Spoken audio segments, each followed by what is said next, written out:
Welcome everybody, and I hope you're ready for soon to be Christmas. It is December. In December, I do a little different intro music, and I see I've got to rearrange. You can see look at that right there. Like my hands, it's not supposed to cross that boundary there. Let me fix that. I don't know what's wrong with it. I think I do know what's wrong with it. I do, and I can fix what's wrong with it even. Partially fixed. Partially.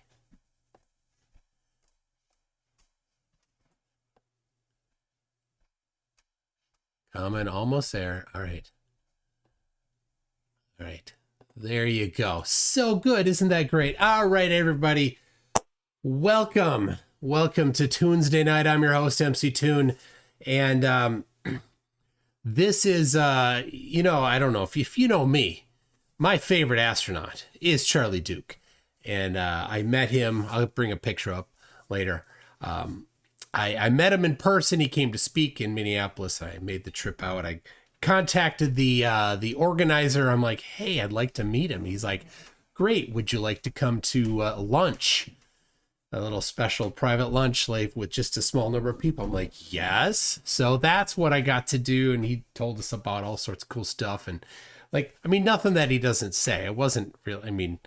This interview that we're about to watch, he had some of the stuff. But anyway, this is an interview just came out yesterday on Danny Jones' channel, big channel, 1.5 million subscribers, something like that. And Charlie Duke and Bart Sibrel were in the same room. Now, you may not know who's Bart Sibrel. Oh, it's the guy. I know, it's that guy that Buzz Aldrin punched. Said you walked on the moon when you didn't. Calling the kettle black, if I ever thought of it. Saying I misrepresented myself. Away from me. You're a coward and a liar and a thief. Oh, yeah. Give it to him, Buzz. Give it to him right there. What a hero. Buzz is a hero. Close up. That's it. Give it to him. Thank you, Buzz Aldrin. I know. Everybody wishes they could be Buzz Aldrin right now. Oh, yeah. Oh, yeah. Anyway, that's what Bart deserves. Bart has dedicated his life to being a scumbag, grifting liar. And this is an interview. Charlie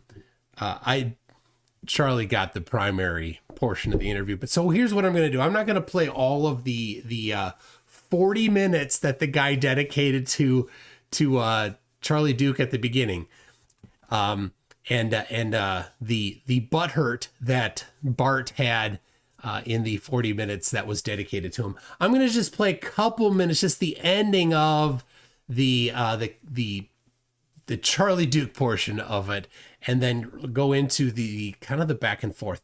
I don't know. It wasn't really set up as a debate, but it's not a debate. one guy's like, I went to the moon. The other guy's like, no, here's stuff that doesn't actually show anything. So anyway, that's where we're going to join live. If you want to go watch it yourself, I highly encourage it. It is the Danny Jones channel. And so here it is. Here is Charlie Duke, and Danny is about to start talking to him about landing on the moon. What's it like?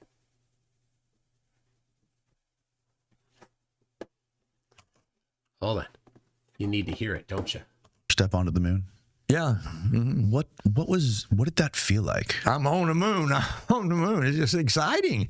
And Just elated with excitement. yeah, we were delayed getting out because we were late landing due to the problem we had in the other spacecraft. How old were you again when you first landed on the when you walked on the moon? 36. You were 36 years old. One of the youngest guys. I can't. I would imagine it would be overwhelming. The amount of emotions would be. It was pretty exciting, and we were, just bounding with enthusiasm. And what we were late landing, so we were supposed to. The original plan called us to land and suit up and go outside. But Mission Control canceled that. It said, you guys are going to be up too late. You might make a mistake or too long, not wake up too late, but you're going to be awake for 20-something hours if we do this EP. And so they made you guys go to sleep? Yeah, took off our suits and went to sleep. What were you... Is there anything that sort of like blew... That would suck. That would just suck. You just landed on the moon. What are you going to do? Go to sleep? No! Oh my gosh! Let's get outside and rock. But no, they had to. They were on the moon for quite a while. Actually, 16 was there for, they went out, they came back, slept, and then went out again. So it was a significant amount of time. Blew your previously held conceptions of the moon out of the water when you got there? Like when you actually walked out and stepped on the moon, was it exactly what you expected it to be, or what about that experience really stood out to you? Well, we were the fifth landing, so we'd heard debrief four previous crews tell us what was it like. Okay. So we had a lot of familiarity with it, and we knew we had a flight plan. We knew what we were going to do, and so we just got to work, and it was really exciting being there. And I'm on the moon, and you're thinking those things privately. You're not broadcasting it out, but we like, what did it feel like to walk on the moon? Do you remember what? I'm talking about like what did the ground feel like? What you don't have any feel. You got a moon boot on and you got a suit boot on, right? So you just feel the pressure, and it was easy to lose your balance, if you will, at 1/6 gravity. And did you immediately see the Earth? No, it was right overhead. So when you look up in Apollo, you're looking at the top of your helmet. So we never saw the Earth. You have to be like, well, yeah, you could hold on to the spacecraft and lean back, and there it was. It's a half Earth up in the sky, and we had TV, so we had a. So this is one thing that the flatties and the moon landing deniers, especially the flatties, they love to talk about is, well, how come they didn't show video of the Earth? Like, they were there to study the moon, not to study the Earth. So they, and it wasn't all that interesting. And they didn't go at the time when it would be low on the horizon. They went when it would be high in the sky. So think about it. If it's, you can't see it, right? It would be odd if they're like, yeah, we totally saw it. That would be odd because those suits wouldn't let you see it, right? They flatties and conspiracy people, the things that are normal, they're like, aha, that proves it. No, that's not how it works. An antenna that like a periscope, and we could point that at the Earth. And when we got it pointed at the Earth, we flipped on the TV, and we had TV that we sent down. And how big, like you were standing on the edge of a crater. How big was that crater? The biggest one we visited was North Ray Crater. It was about, it's been a long time ago, so I'll guess it maybe 300 feet wide and maybe a couple hundred feet deep. Wow. And that was our last EVA. That was our third EVA. The Correction, 3 times they went out. lunar rover that we had was, we were the, second with the lunar rover. And it revolutionized lunar exploration because prior to that, everybody was walking. You know, it's pretty tough walking up there and collecting rocks. So riding a rover was really revolutionary. How long were you guys outside? The longest was, if I remember right, it was over 8 hours. You were walking around on your feet for 8 hours. No, we were riding a car. Sit in the car, okay, and then ride the place, and we'd jump out, and we had a flight plan: do this, find this rock, do that. And so we were collecting samples, we were drilling holes, we were digging, shoveling trenches, and everything like that. Was there anything that you did that was a part of a part of the job that you had to do that surprised you? Like in any of your digs or any of your findings, did you see anything that was like shocking or like unexpected? Let's see. Yeah, it was the slave labor that was there mining. No, it was the aliens that were popping into the secret base. No, there are people that actually think things like that. Insane. Judy Bassett says, I would like to talk with Charlie Duke. I've emailed a couple times, and his wife handles the emails, and she's like, oh, well, yeah, maybe. But then it it just, I'm like, I feel like I'm inconveniencing. Who am I that he should spend his time talking to me? I just kind of start to feel a little guilty when I'm like asking for his time. It's precious, you know. The interviewer is Danny Jones. That's the Danny Jones podcast.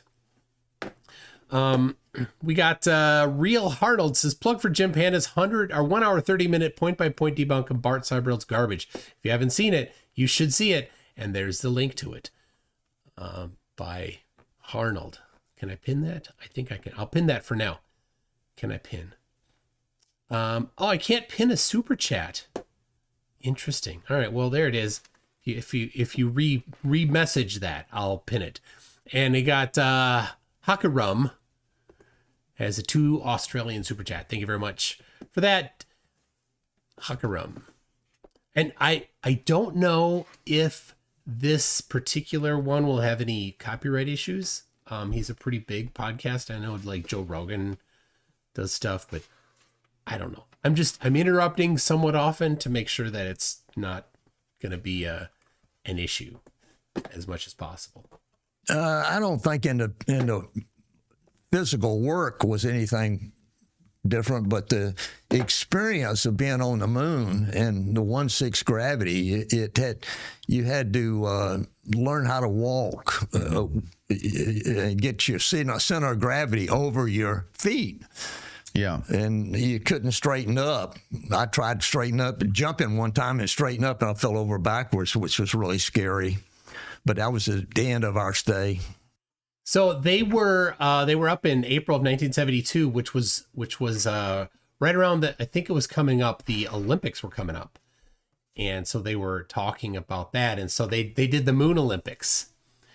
And so Charlie tried to jump as high as he could, and then like got a little off balance and landed with the backpack tipped too far back, right? And so that's how he fell over when he was trying to jump really high. And because the backpack there isn't, you know, it's heavy on the earth, but it's not heavy on the moon, but it still messes with your center of gravity because it's so much behind you.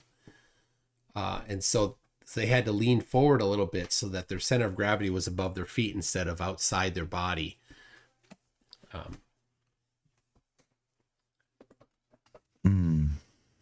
And do you remember if you could see stars You can't. You can't see any stars? Not in the daylight, you can't. And you guys were in the daylight the entire mission, right? No, only on the moon. We were. That's what I mean when you guys, like the entirety of your time spent on the moon was in the daylight, because days there are like 14 days long here on Earth, right? That's right.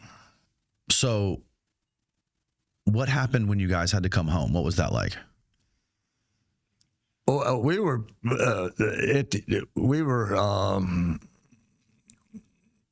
approaching a time to go, and we tried to talk mission control into letting us stay another 2 hours, but or whatever it was, and they said, "Get inside, guys. It's time to come home." So we got inside and we got ready to lift off, but the first thing we had to do was pitch out all the backpacks. So we depressurized, opened the door, threw out the backpacks, 2 bags of trash. And oh no, you littered on the moon? Yeah, we big litter.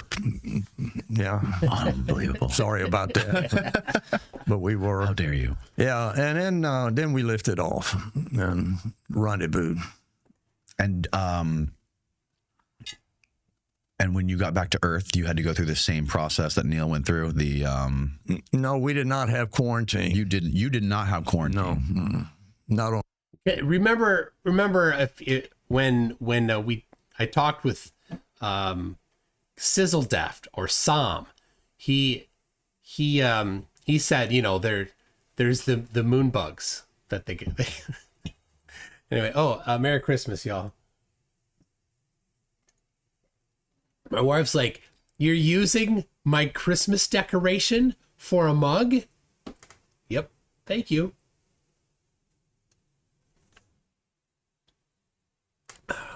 Daryl Frost, I have not. I don't even know who that is. On the return. What did you have to go through on the return? Was there any specific protocol you had to follow? Well, I don't remember exactly, but we had physicals and blood and stuff, blood work and stuff like that. Were there any psychological evaluations or anything like that, or talking to somebody about your experience? Oh, I mean, we had debriefings, but everybody, geologists, other astronauts, mission control, we talked to everybody when we got back. Management. So. Yeah. Okay, Bart. So your basic story was... Okay, so this is 40 minutes and 18 seconds into the video, and Bart has not said a word yet. Just listen to the butthurt. Because when you were a kid, you were obsessed with the moon missions. You said you were asleep when they first landed on the moon, but you were a huge fan of NASA and a big believer in the moon landing. And at one point, something happened, and you did a 180. Out of everything, and I know you cover a lot of ground with your theories, and in your documentaries, you do a very thorough job laying out every single point. But to you, what are the top two or three reasons that you believe that the moon landing was a hoax? Well, now if that isn't Uncle Fester right there, that there is nobody more Uncle Fester than that. Just keep that in your mind. That's Uncle Fester. Well, we can get into that, and I have evidence to show on all of those. The first, we have an eyewitness who saw them film Apollo 11 at Cannon Air Force Base. So he said, quote, "We have an eyewitness that saw them film it." We have an eyewitness. All right? That's what he just said. He confessed to it as he was dying. And he also confessed to a homicide. Well, this is why the headphones help, because sometimes you're not talking into the microphone correct. Well, just make sure you keep it this far away from your mouth when you're talking. This far, okay. Get it nice and close. So we have an eyewitness who was fearing the judgment of God as he was dying, and he confessed to a homicide. And if you want, you can bring up that image. It's image D1. This gentleman's name is Cyrus Eugene Akers. He was the chief of security at Cannon Air Force Base. Wait, what was he? The chief of security, you say, at the Air Force Base? The chief of security, the person to whom all other security people report to. The chief, the top dog, the main guy, the one in charge of all of the security at the entire Air Force Base. Okay, he's totally in charge of it.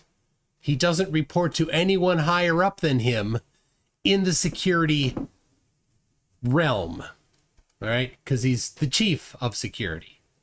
Which is the special operations or intelligence headquarters for the Air It wasn't intelligence headquarters. It was just an Air Force base.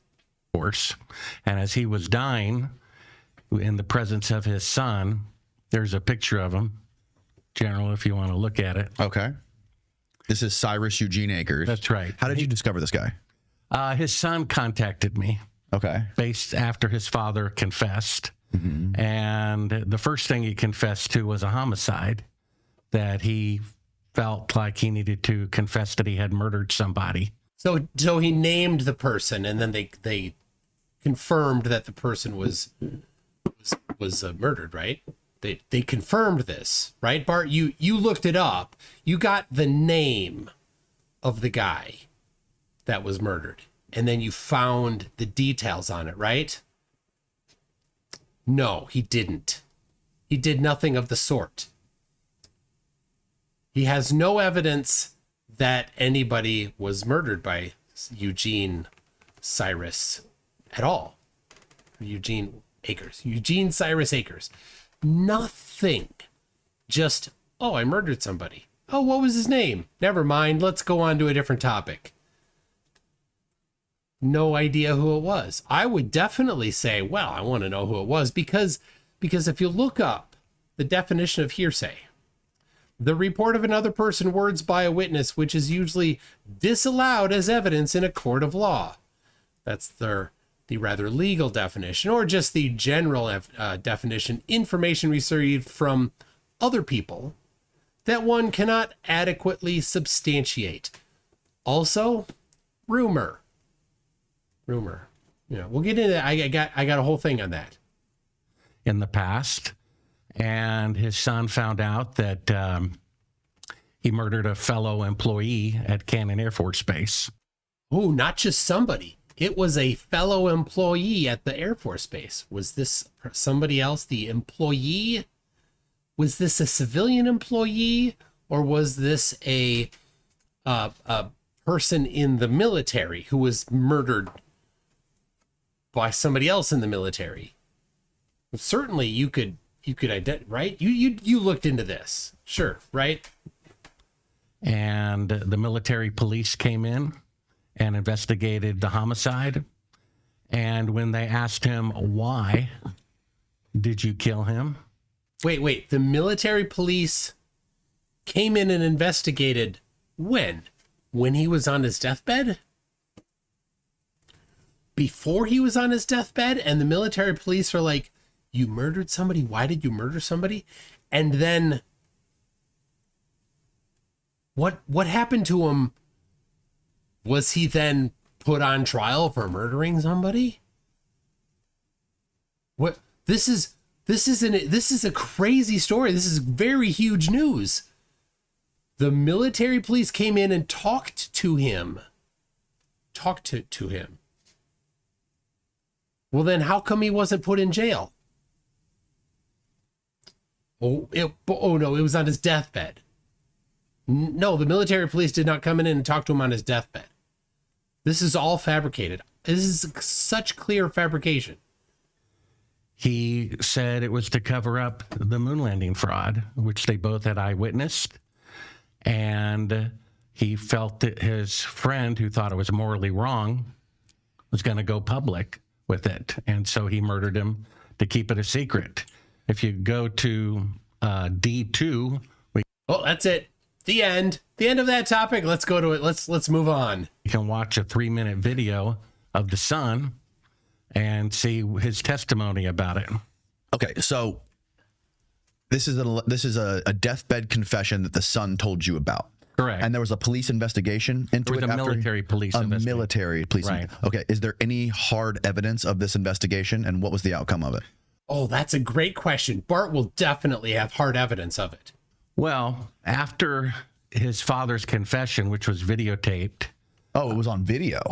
That's correct. When they went out one day, their house burned down. They believe it was set intentionally by They believe it was set intentionally, but don't have any evidence for it. Okay.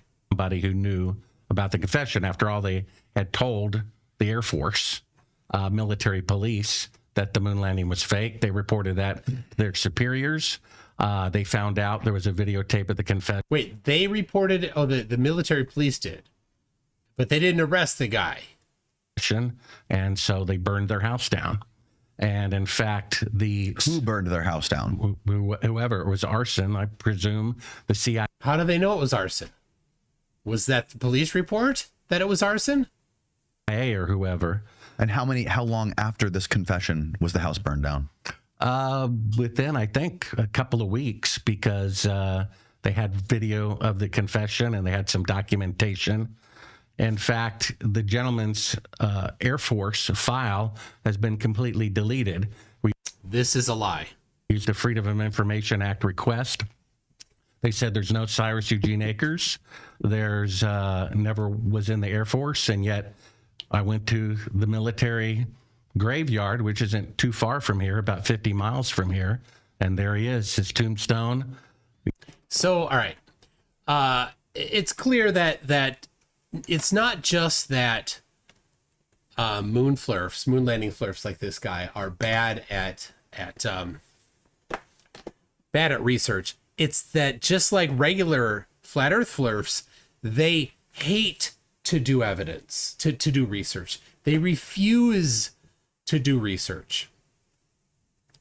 So I'll pin a different message. This is on the website onebigmonkey.com.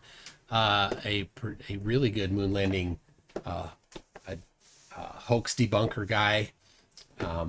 So here it is. There's the guy on the left. That's the son. The guy on the right, that is the one who claimed by his son here. His son on the left, father on the right.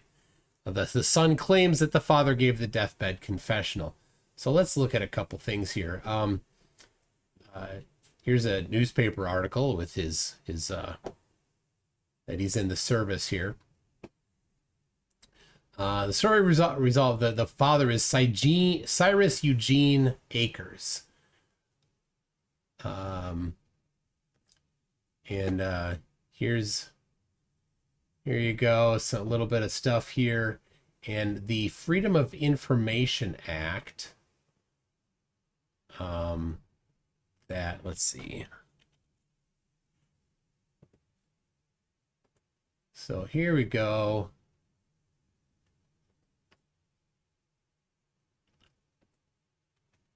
Oh, that's not there. Anyway, the Freedom of Information request doesn't say that there was nobody. It just didn't have the couple things he wanted, of course.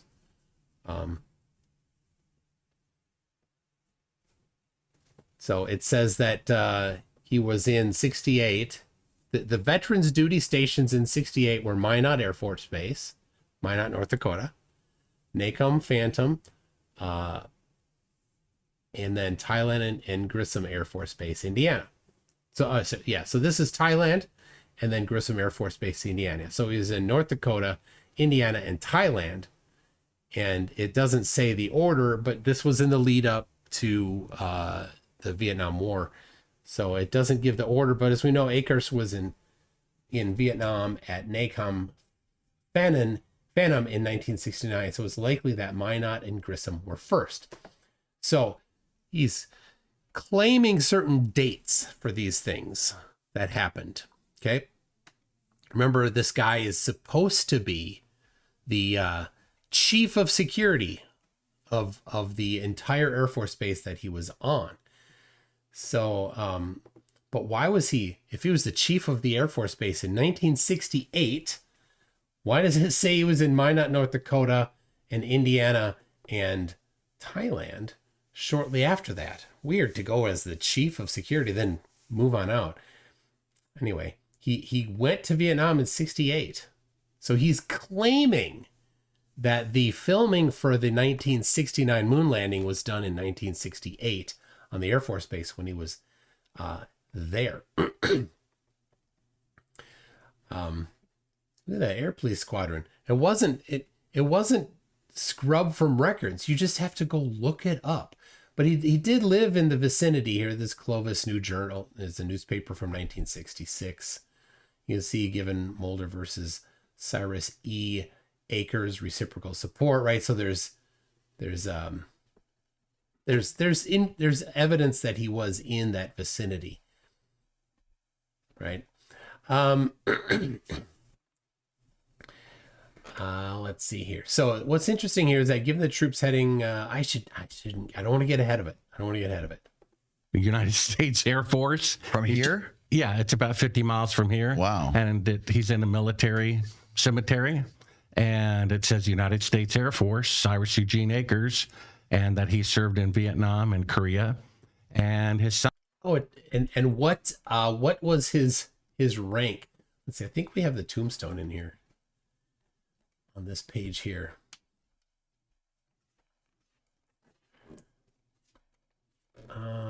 There it is. Cyrus Akers, Sergeant, S Sergeant. Is that I don't know what S Sergeant is. Korea, Vietnam, 2002, loving husband and father. The actual chief of security, though, this is the thing. There was an actual chief of security at the Air Force Base, and it was not Cyrus Akers. It was Captain Edward Schafferman. And above Akers were a couple lieutenants and a good few tactical sergeants. So in reality, he wasn't the actual chief of security. He was what? He was several steps below. You got captain, you got some lieutenants and some other sergeants, and he's a sergeant himself. So I don't think he quite had the rank for that.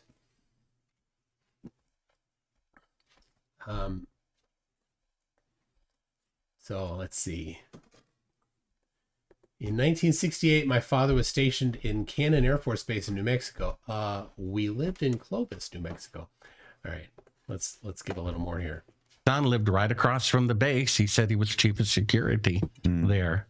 And so if you play video D2, we can have a video of the son and put it in his own words. President Johnson in 1968, okay?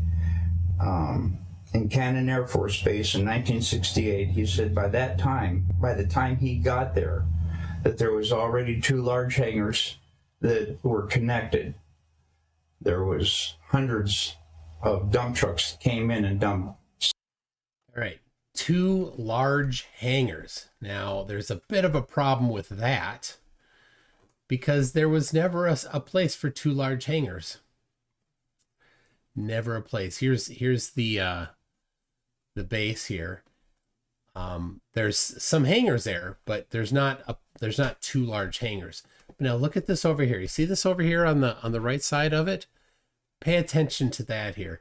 Let me see. Yeah. So you'll notice this guy here. This one here is written by who? Not Dr. Rasa Vahari.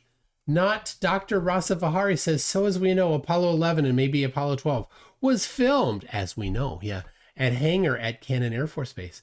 So I was searching through some old Cannon Air Force Base documents, and I found this old document, which shows that there used to be a hangar down on the other side of the runway. That's this here, this non-hangar shaped trapezoid, right? But the blue building on the other side of the runway was off limits. How do you know it was off limits? Well, just because he said so.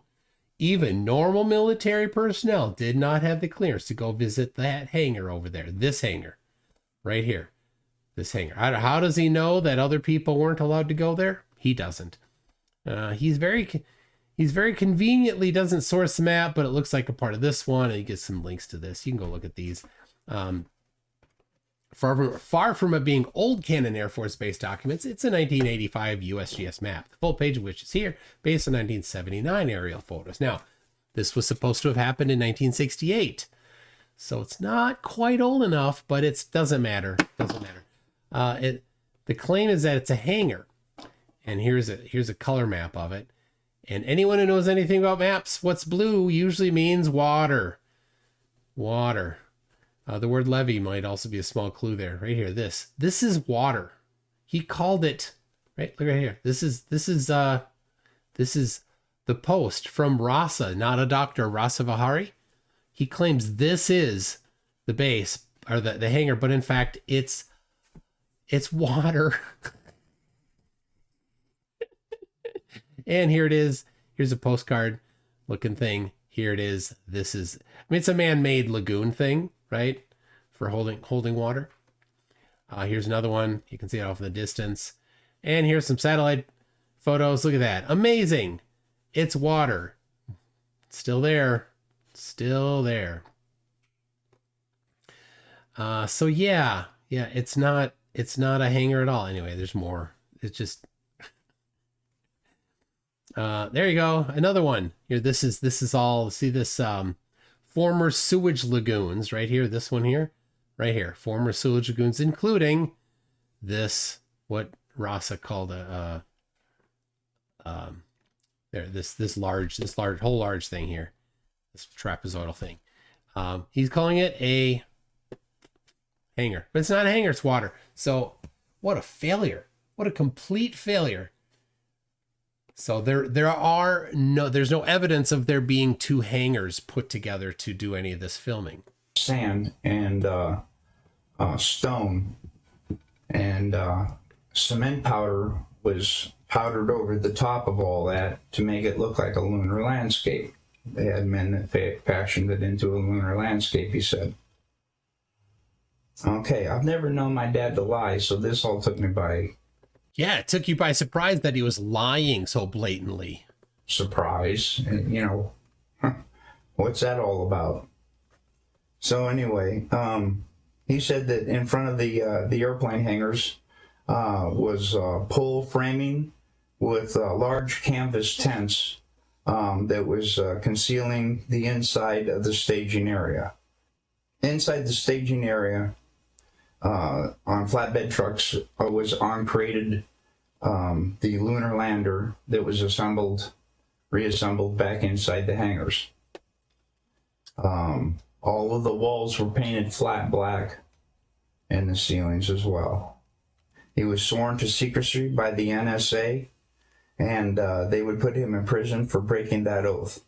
By the NSA, yes, because the NSA is the organization that talks to military people about military secrets, right? Is that how the NSA works? He's just making stuff up. When Dad saw the moon landing on TV, he cried. He said he knew that what he had witnessed on TV was exactly what they recorded in that hangar. But wait a second. When he watched it on TV, he wasn't watching it on TV because he was in let's see here. He was in Vietnam at the time. Got too many Viet here. Let's see.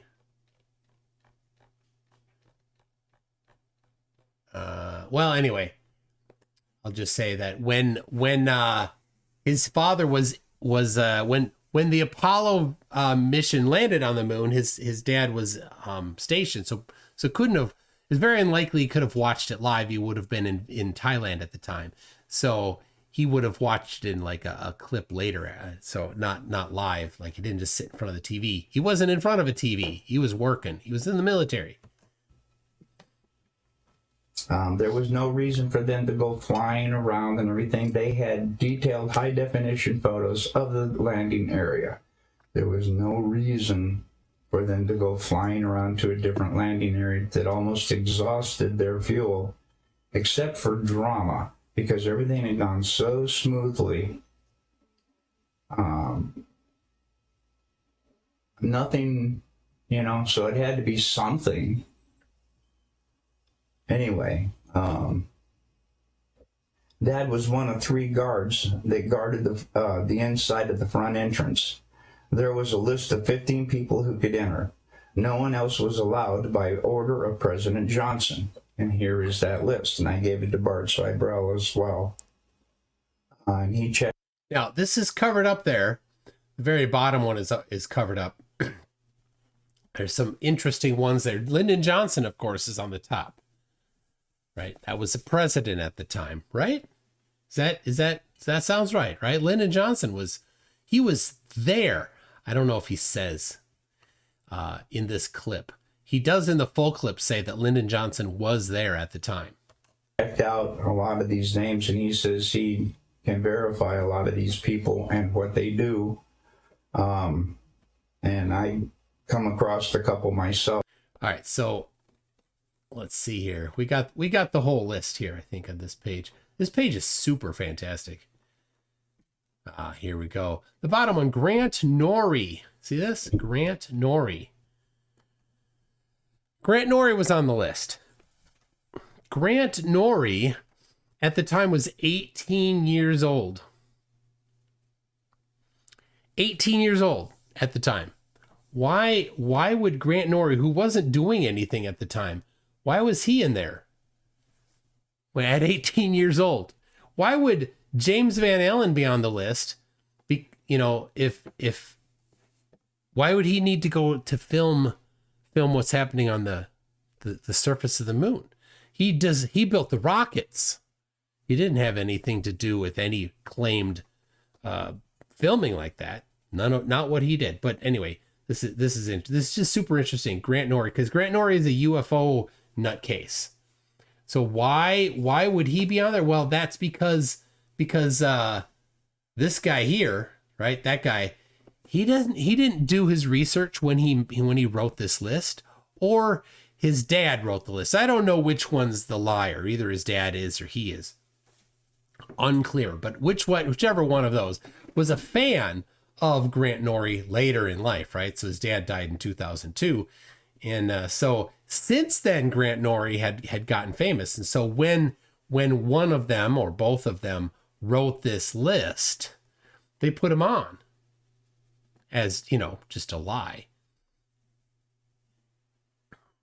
Let's see.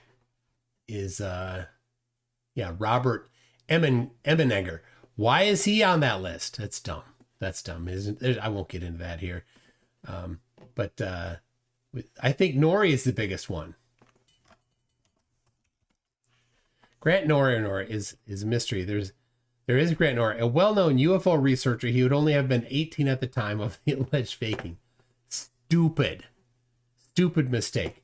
But here's this. I want to play the mistake that's the biggest mistake, I think.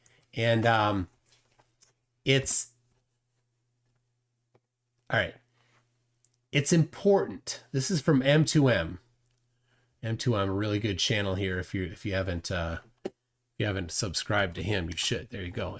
There's the link to this video. I'm going to play this little clip. Bart does not include this. This is in the beginning of the talk, the beginning of the guy's thing, and it's been clipped out of Bart's thing.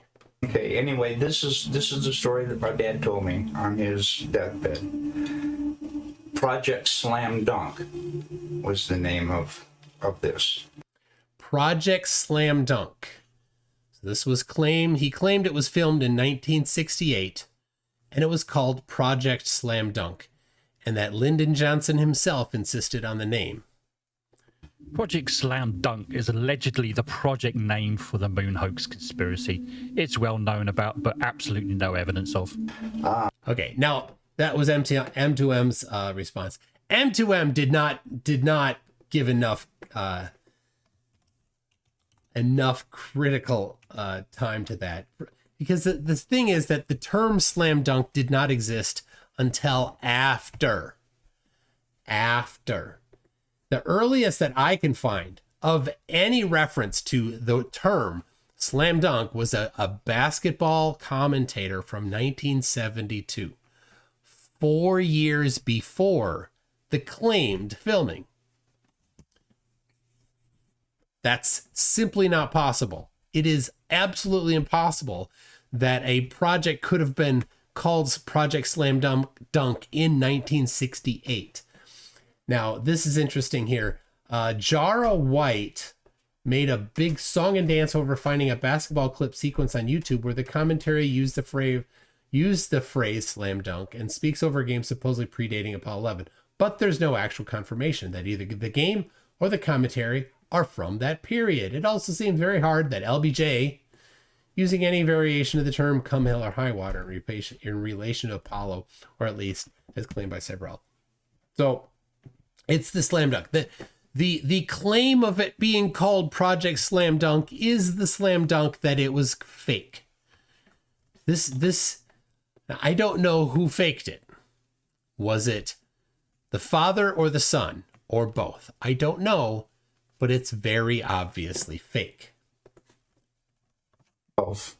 Anyway, President Johnson, Neil Armstrong, Edwin Aldrin, Werner von Braun, Robert Emenegger, Gene Kranz, James Webb, Joe Kerwin, Dr. Thomas Paine, Glenn Looney, Dr. Christopher Kraft, Dr. James Van Allen, General Trudeau, Lieutenant Colonel Donald Simon, and Grant Norrie. What was that jump cut? My dad, he raised me by the book. I know he didn't lie to me. Oh, so you made it up then. And as I started seeing more and more of what he was telling me was true, I realized my dad wasn't lying. All right, so you would say this is So very obviously that there's a ton of lies there. And Bart knows this. And Bart knows about that slam dunk thing, and that's why he clipped it out. He didn't include it because he starts the interview, or he starts the confessional with calling it Project Slam Dunk, and he edited it out for this.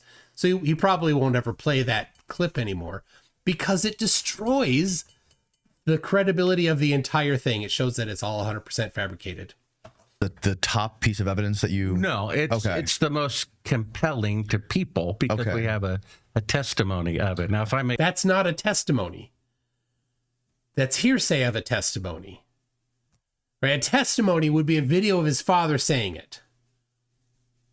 Yes. It is a testimony, but it's not actual hardcore evidence. I understand. We've got 3.5 hours. He's got 40 minutes head start on me. Yes. Oh, big baby. Do you want a pacifier? So I can present my evidence. Mm-hmm. And I have a couple of questions. He's just asking questions. He's JAQ, just asking questions, making him a jack-off. If I climbed Mount Everest and was known for climbing Mount Everest and got... This isn't evidence, by the way. An award or a medal, and everyone... I was hired at companies as their CEO for having climbed Mount Everest. And somebody came along and started saying, you didn't do it. It was filmed in a TV studio. I certainly wouldn't fly and make an airport change and stay overnight in a hotel and go to podcast to defend that I'd climbed Mount Everest. I wouldn't do this, therefore fake. Why would what your obvious, faulty logic, why would you, who lacks the ability for logic, your logic apply to anything? Nobody cares. This isn't anything. Get evidence. Waste my time. So why are you here? Me? Yeah. If you walked on the moon and it's so obvious that you walked on the moon, I wouldn't fly anywhere to debate somebody whether or not I walked on Mount Everest if I did. So why are you here? I'm here to tell my story. He asked me to come and share my story. Did I walk on the moon? And I did walk on the moon. The evidence is overwhelming that we landed on the moon. And so I've told my story for the last 50-something years, almost, or whatever. Hold on a second. Let me just play this quick. Said you walked on the moon when you didn't. Calling the kettle black if I ever thought of it. Saying I misrepresented myself. Away from me. You're a coward and a liar and a thief and a thief and a thief and a thief and a thief and a thief and a thief and a thief and a thief and a thief and a Can't get enough of that. Oh, such good stuff. Whatever it is, we landed in 72. So I have been asked to share my experience by reputable people, and so I do that. And I am not lying. I landed on the moon, and the evidence is overwhelming. Well, actually, the opposite is true. People can say anything. The evidence is not overwhelming. What is that? People can say anything. That's called projection there, buddy. All you have is saying things. You don't have evidence. Hang on, hold on a second. Hold on a second, Bart. We'll get into that. Let's lay out some more of your evidence. Okay. Well, you retired a general, right? Okay. What was your security clearance? Top secret. Okay.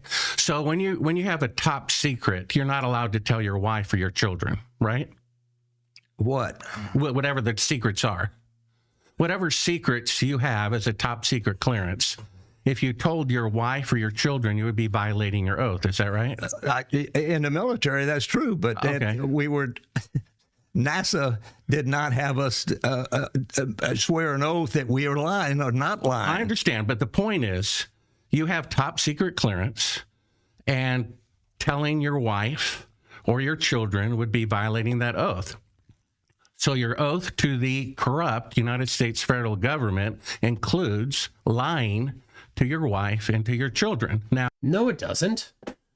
Not telling them things isn't committing to lying to them. It's committing to not telling them things. And the top secret clearance he got was after being involved in Apollo. So it has nothing to do with the topic.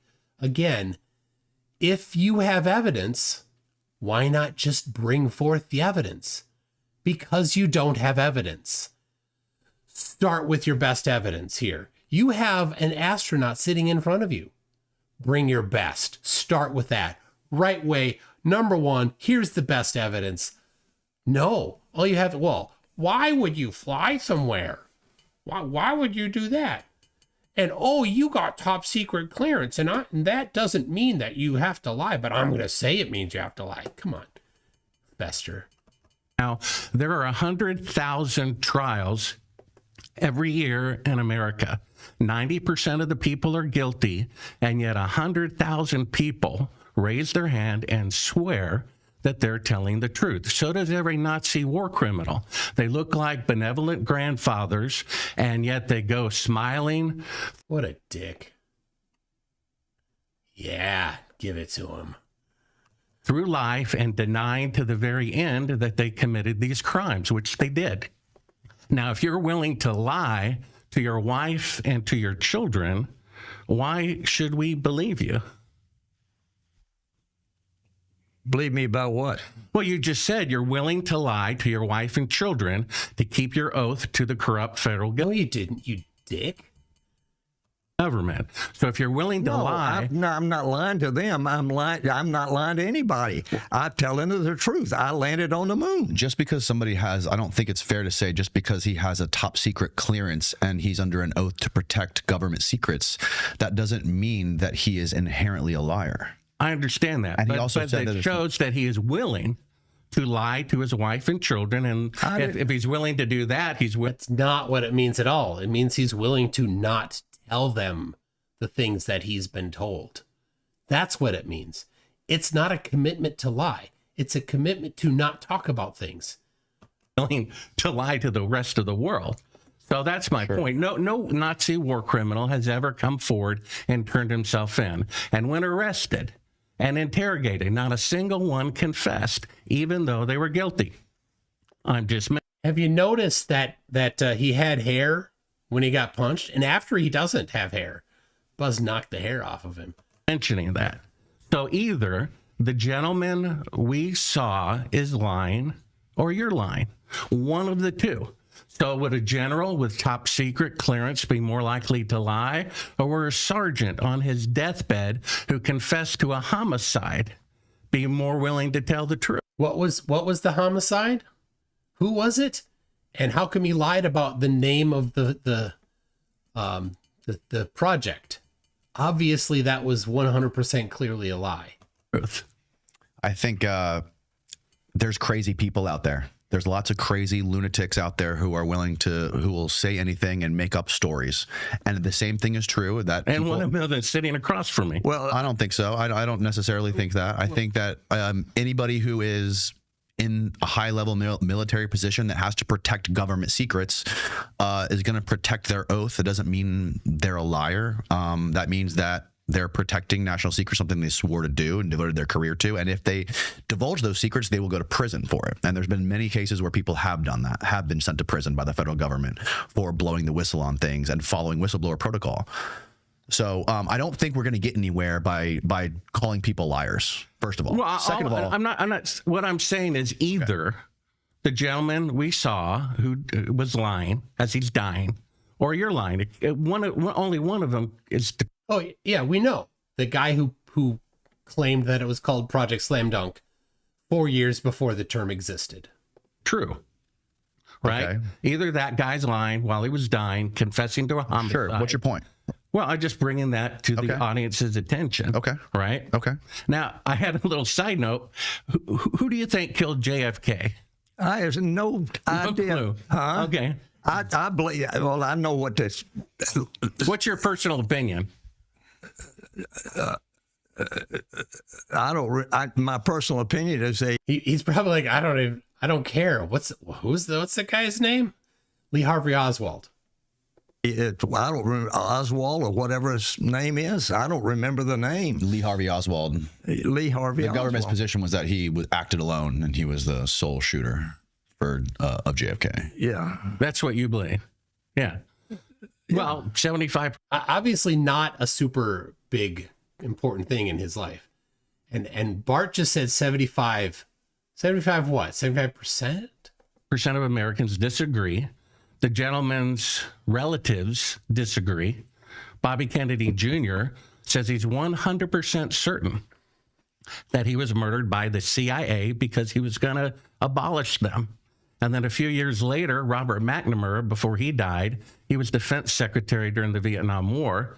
He confessed that the whole reason that the war was started, which 90% of the public was against, was they fabricated an attack by the North Vietnamese on an American ship in the Gulf of Tonkin. Even Wikipedia says it was falsified. Now, Congress passed a law. So here's the thing. Yeah, I think this is an important thing here. Where did this 75% come from? Where did that come from? Let me just let's look up here. Let's see.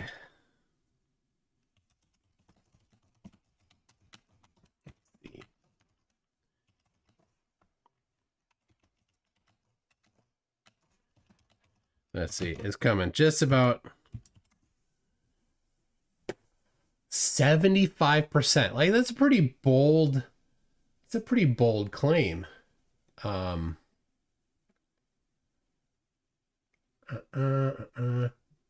Let's see.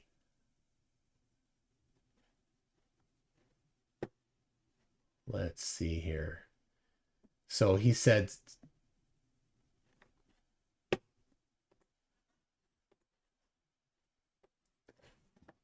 let's see. Yes here. All right. Ex Liquid Flame says if your appeal to authority as RFK Jr. does, it still count as appeal to authority? Is appeal to a brainworm a logical fallacy? Yeah, let's see. All right. I'm looking up here. Let's see.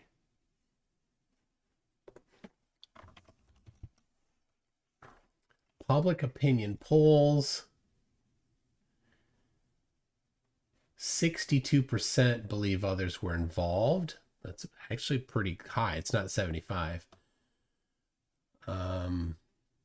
10 polls from 63 to 2023, Gallup found that a percentage of U.S. adults did not believe that Oswald had acted alone, and increased from 52 in 63 to 19 to 50% in 66. And then, let's see, 61% in 2013, 65% in 2023. All right. So I'm not finding 75%. So here's what I'm thinking. I'm thinking that Fester looked and looked and looked to find a poll that matched whatever he wanted. Maybe he found a poll that said 25% are certain that he acted alone. And then just said, oh, well then 75% believe the other side of it. Well, what other side of it? There's multiple sides. Could be don't know, could be unsure, could be no opinion. But it does not say that 75% believe it was more than one. Now, what I've found though, I haven't looked over the last couple of months. I've spent a little bit of time looking at the JFK thing. A lot of people don't have a good grip on the details of it. And I didn't. And I wouldn't put myself in a position right now to say that I do. But a lot of people don't. I don't have any idea of it. It's just vague ideas because, you know, it happened in 63. I think it was 63. Not a lot of people were alive and like really paying attention to details when that happened, right? What percentage of people that are alive today in the United States were around when that happened? It's getting pretty small numbers now. So pretty big stretch there he's going on. All right, I want to put this up here. I've got, is this the one? From Deadpool. All right, Deadpool. I watched a tiny bit of it. We're going to trust that this is good. This is from Deadpool. William Casing lied about not going to the moon. Yeah, William Casing is the guy that started the whole thing. And he's lots of lies. Unfornicated says 25% think the government is hiding more information about JFK based on 100 respondents being asked by Chapman University in 2016. 33% thought the government hiding info made up event. There you go. But that doesn't, yeah. Okay. But that doesn't mean 75% think it wasn't just Lee Harvey Oswald. And of course, yes, family. Of course. His family members? Oh, our little boy, he's innocent. Yeah. That's typical of family members. Well, after I quit Rocketdyne, I became a freelance writer. I got a book contract. And needing a good place to live, my wife and I bought a 75-foot Coast Guard cutter, which had been converted to living aboard. Well, there were a lot of homeless people near where we stayed at the Oakland Marina, so we invited them to come and stay on the boat. After all, it was 75 feet long, lots of room. So one of the men was a Vietnam veteran with a heroin habit. His name was John Grant. And he said, Bill, the government really screwed me. They taught me how to kill. They sent me to Vietnam. I killed a lot of innocent people. He says, I'm very bitter at this corrupt government. He said, you're a writer. Why don't you write something outrageous like, say, we never went to the moon? And that's exactly where I got the idea from John Grant in 1974 at the Oakland Marina. Wow. Wow. What do you know? William Casing. That does sound a bit like him saying that he got the idea from that. And yep, I'm just going to make it up. Now, if you don't know, William Casey, the guy that started it, he did work at it, Rocketdyne. And he worked there in like the early 60s before they had any contracts with NASA. When I think just the Mercury missions were getting going. And then he left. So he didn't have any information. He was a technical writer too. He wasn't an engineer. So he didn't have the information. Now, a technical writer would potentially be privy to more information than just an engineer that isn't necessarily working on particular projects, because they need to work on writing the things. So they potentially could have a little broader thing, but he mentions one particular document that was doing a feasibility study from the early 60s about going to the moon. It said it was really difficult. That was it. That was it. That's all he had. So when people are like, oh, well, he's a former Rocketdyne employee, he has the insider information, because that's how it's built. He didn't have the insider information. He didn't, by his own words, have any information that would give him anything that's privy, so he'd be privy to the details. So we got Brenda says, I was alive then. I was 6 though. So that's my point, right? So at 6 years old, like for JFK, like how much of that do you like really clearly remember, and the details of all the stuff that happened? Of course, it was quite a few years ago, so memories fade. How many shots were there? How much time was there between the shots? Critical information, right?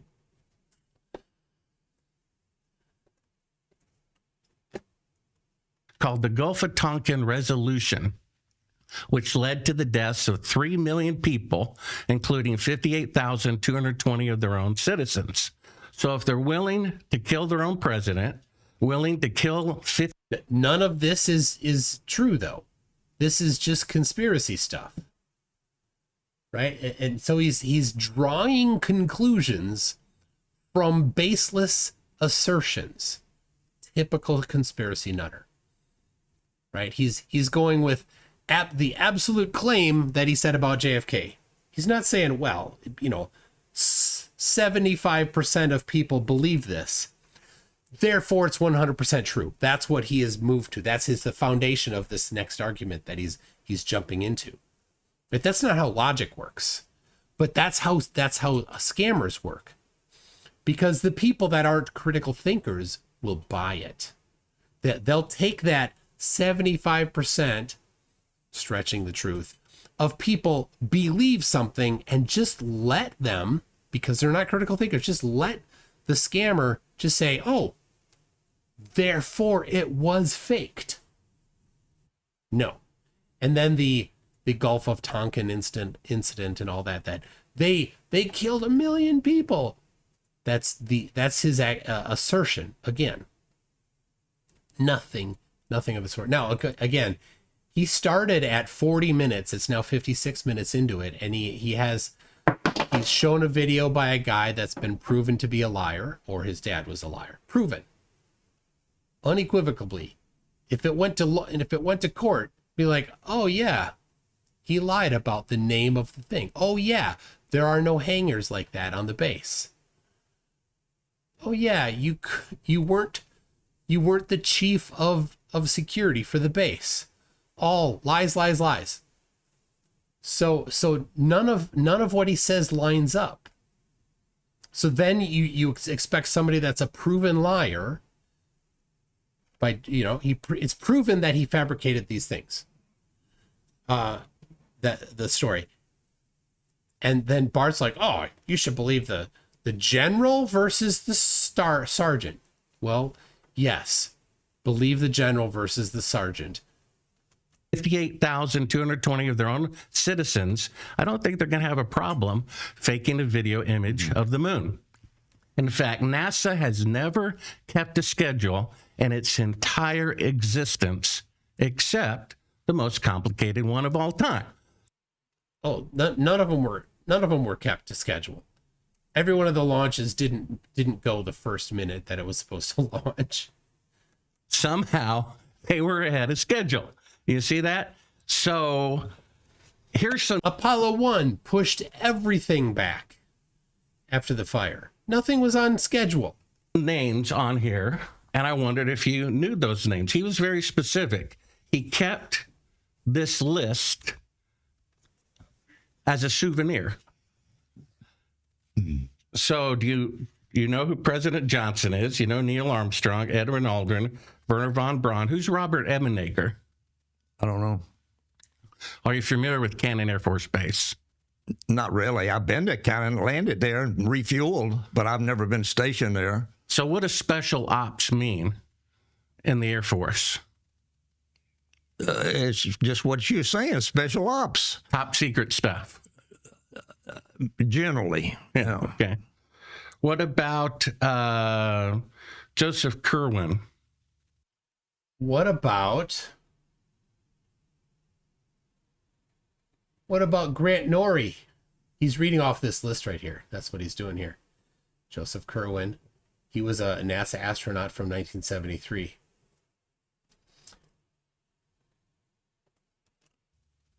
Joe Kerwin was an astronaut, doctor, medical doctor. That's the Joe Kerwin I know. What about Thomas Paine? Thomas Paine was head of NASA. Okay. Christopher Kraft? He was head of Johnson Space Center, but he's also head of Mission Control. What about Arthur Trudeau? I don't know him. I don't remember him. He's General of Army Intelligence. What about Donald Simon? I don't remember him. Grant Norrie? Who? Yeah, those people we couldn't track down. What was the last one you said? Grant Norrie? Yeah. Oh, we haven't think heard of that he's one. either NSA or CIA. We couldn't track him down. He's a UFO investigator. That's why. So I guess the point here is that, and I can attest to this. Oh, wait a minute. Let me. I've lost my train. Right. Let me sum it up for you. The one of the main reasons for me, and I think I'm speaking for a lot of other folks when I say this, is that when it comes to the Apollo missions happened in the middle of the Cold War during the peak of government distrust.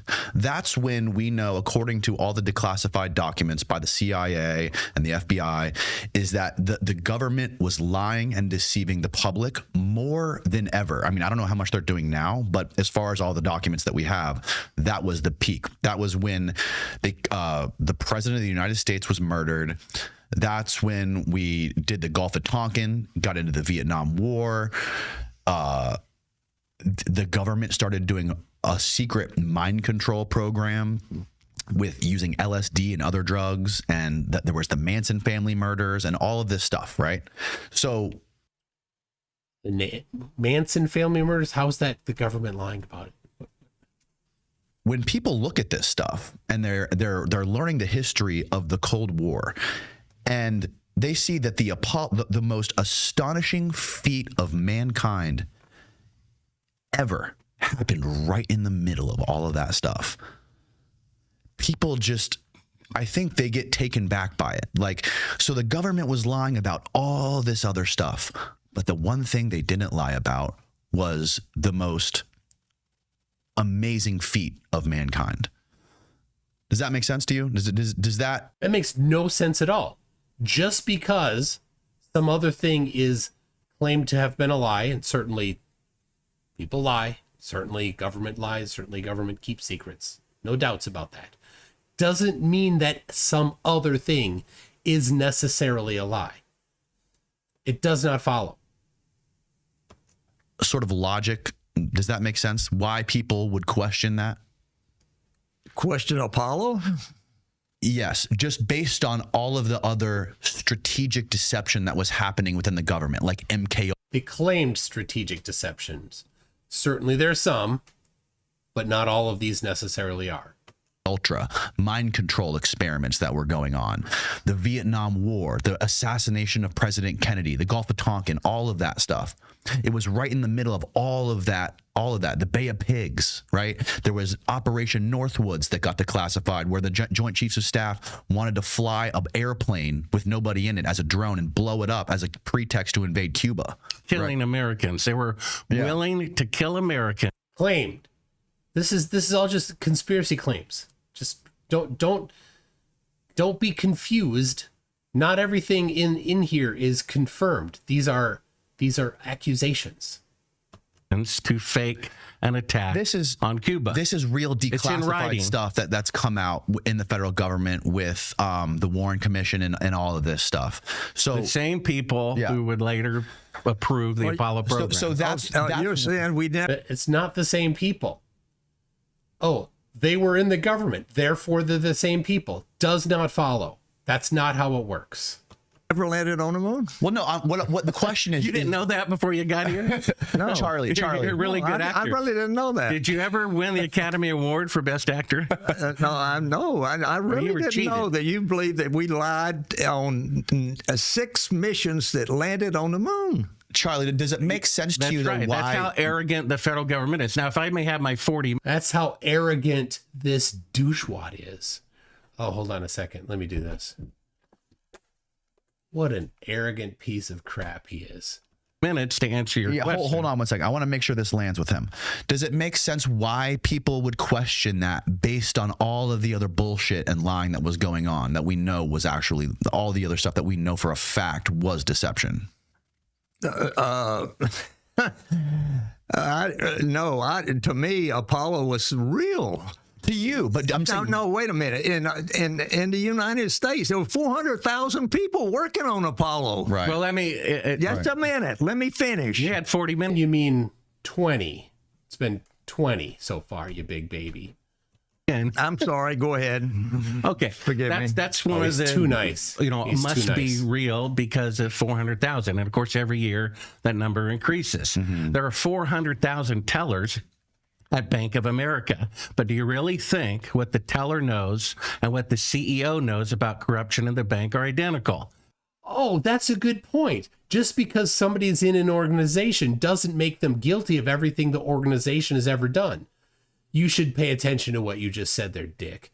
I interviewed Eugene Krantz. He told me that someone in the command center at the console can tell no difference whatsoever between a simulation and an actual flight. Do we really think the CIA is so stupid to tell the guy making the glove or the door or the boot, hey, we're really not going to the moon, be sure not to tell anybody? And that's why they had you astronauts at the command center to cover the mistakes about faking it.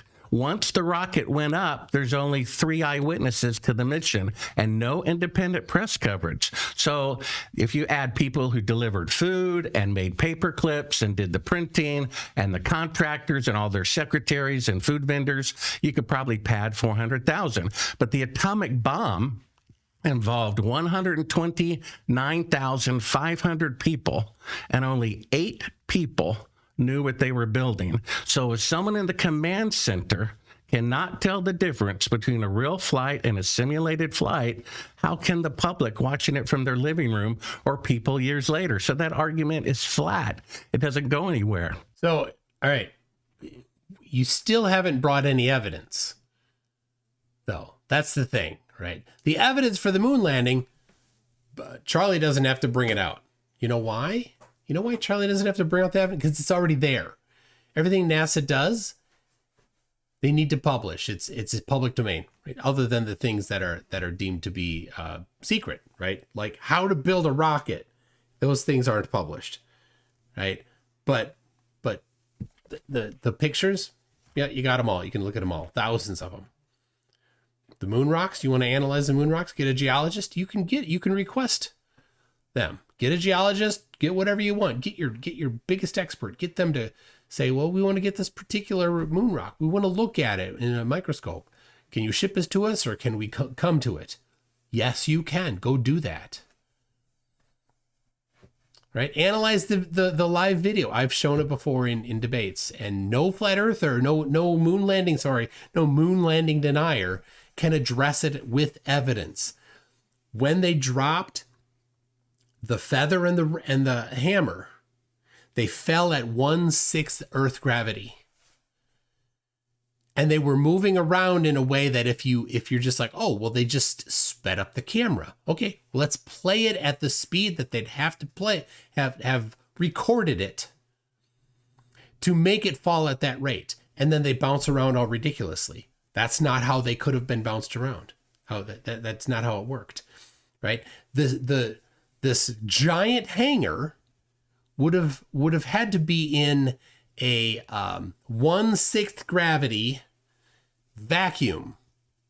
Why vacuum? Because whenever they're moving, the dust, or as they say, the concrete, is flying up and not billowing out. When you're in air and you have dust fly out, it billows and it doesn't follow an arc. But when there's no air, or it's a near vacuum, it follows an arc. Even the smallest little dust particles, they follow an arc. You watch all the footprints. All the movements, not the footprints, but the movements as they kick up dust, as they're just walking around, it's flying in these arcs every time. So it's not just a hangar. The whole hangar has to be a vacuum chamber. How do you make a hangar-sized vacuum chamber? How do you do that? You can't. So the evidence is there. You need to address all of the evidence, all of it, every single bit of evidence. You have to have a 100% solid explanation for it. All of it. How did they make the dust fly like that? Right? How did they have the transmissions coming from the moon to the Earth that anybody could receive? And there are recordings of. How did they get that? Oh, they sent something all the way up to the moon while the people were not at the moon. Really? It was recorded in a studio, they say, a year prior, 1968, a year prior. And then they sent a transmission to the moon and back so that an unknown groups of people who were going to be listening in on the radio transmissions could receive it. Yet you also think that they would make goofy mistakes that are just you not understanding things? No, that's not a thing. That's not how rational people think. And neither does the argument that the Russians would have spilled the beans, because I know somebody who works in the command center of the Chinese Space Agency. He said everybody there. Oh my gosh. Is he talking about Rasa Vihari? Works in the command center. All right, if you've watched me debate Rasa Vihari, I don't know if this is where he's going. Rasa Vihari, last time I talked to him, I said, show me your Chinese Space Agency employee badge. He says he's not an employee of the Chinese Space Agency. He's a part-time contractor. That's his claim now, not employee. So if Bart is about to say that he knows somebody that works in the command center and it's Rasa Vihari, big lie. Big lie. Again, this is just hearsay, right? Get the video of the person who Bart is about to talk about, talking about it, and providing his credentials. Bart won't be doing that. Bart will not. Knows that the moon missions are fake and they're blackmailing NASA because Congress passed a law forbidding. Yeah, pretty sure he's talking about Rasa. Space technology to be sold to China, and they're receiving it anyway by blackmail. If I had a picture of a world leader. All hearsay from somebody that's proven to not be employed by the Chinese Space Agency. With a prostitute, I could upload it to the internet, and now it's worth nothing. or I could blackmail them year after year after year. And that's what the Soviet Union is doing. Putin knows. He wasn't surprised to find out that the moon missions are fake, and neither is China. So that doesn't fly either. We're being blackmailed, which is another reason for the truth to come out. Now, I also interviewed Betty Grissom. So all hearsay, just claim, no evidence. The widow of the man who was going to be the first man to walk on the moon, who was a whistleblower at NASA to such a degree that he received Secret Service protection the weeks up to his death. I interviewed her for 4 hours. I interviewed her son for 3 hours, who's a 747 pilot. He's a 747 pilot. Therefore what? Is this an appeal to authority? Yes, it is.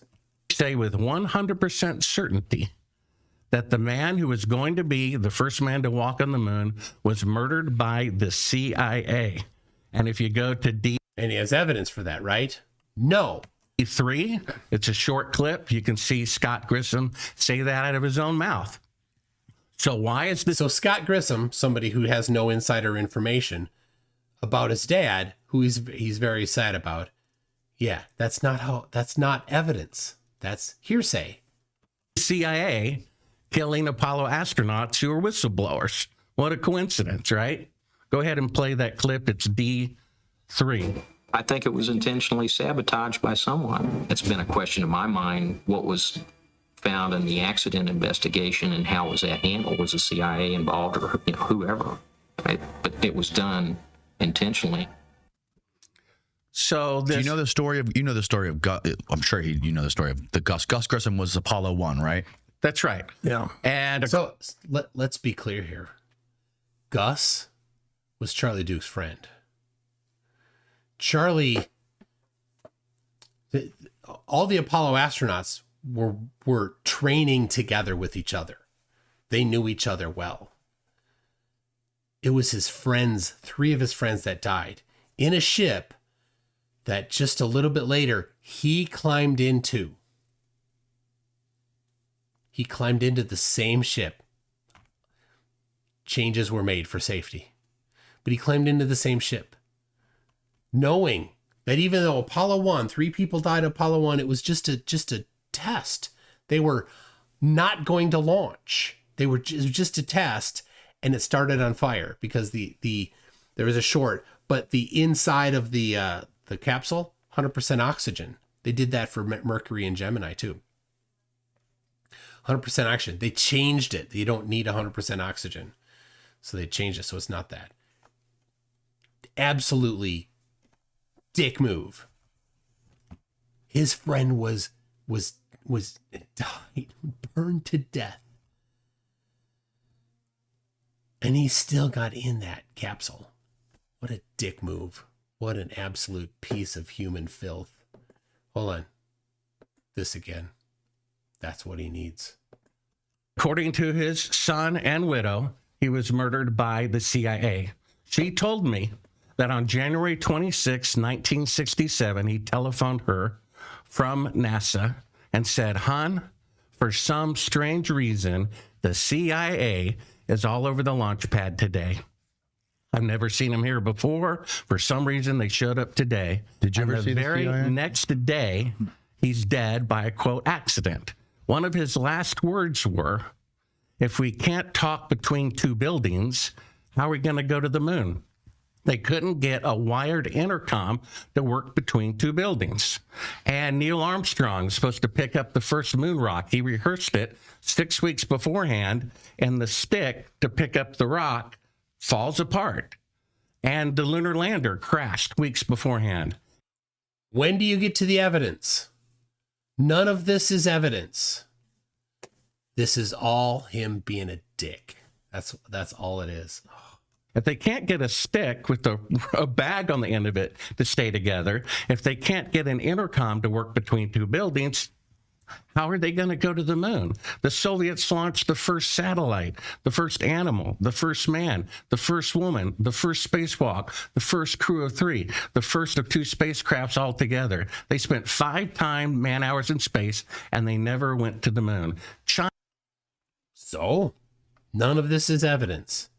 China, the most industrialized nation on Earth, says with 50 years better technology, it's going to take at least 15 years to go to the moon. And yet somehow they did it in 8 years with 1960s technology. Now, and a massive budget.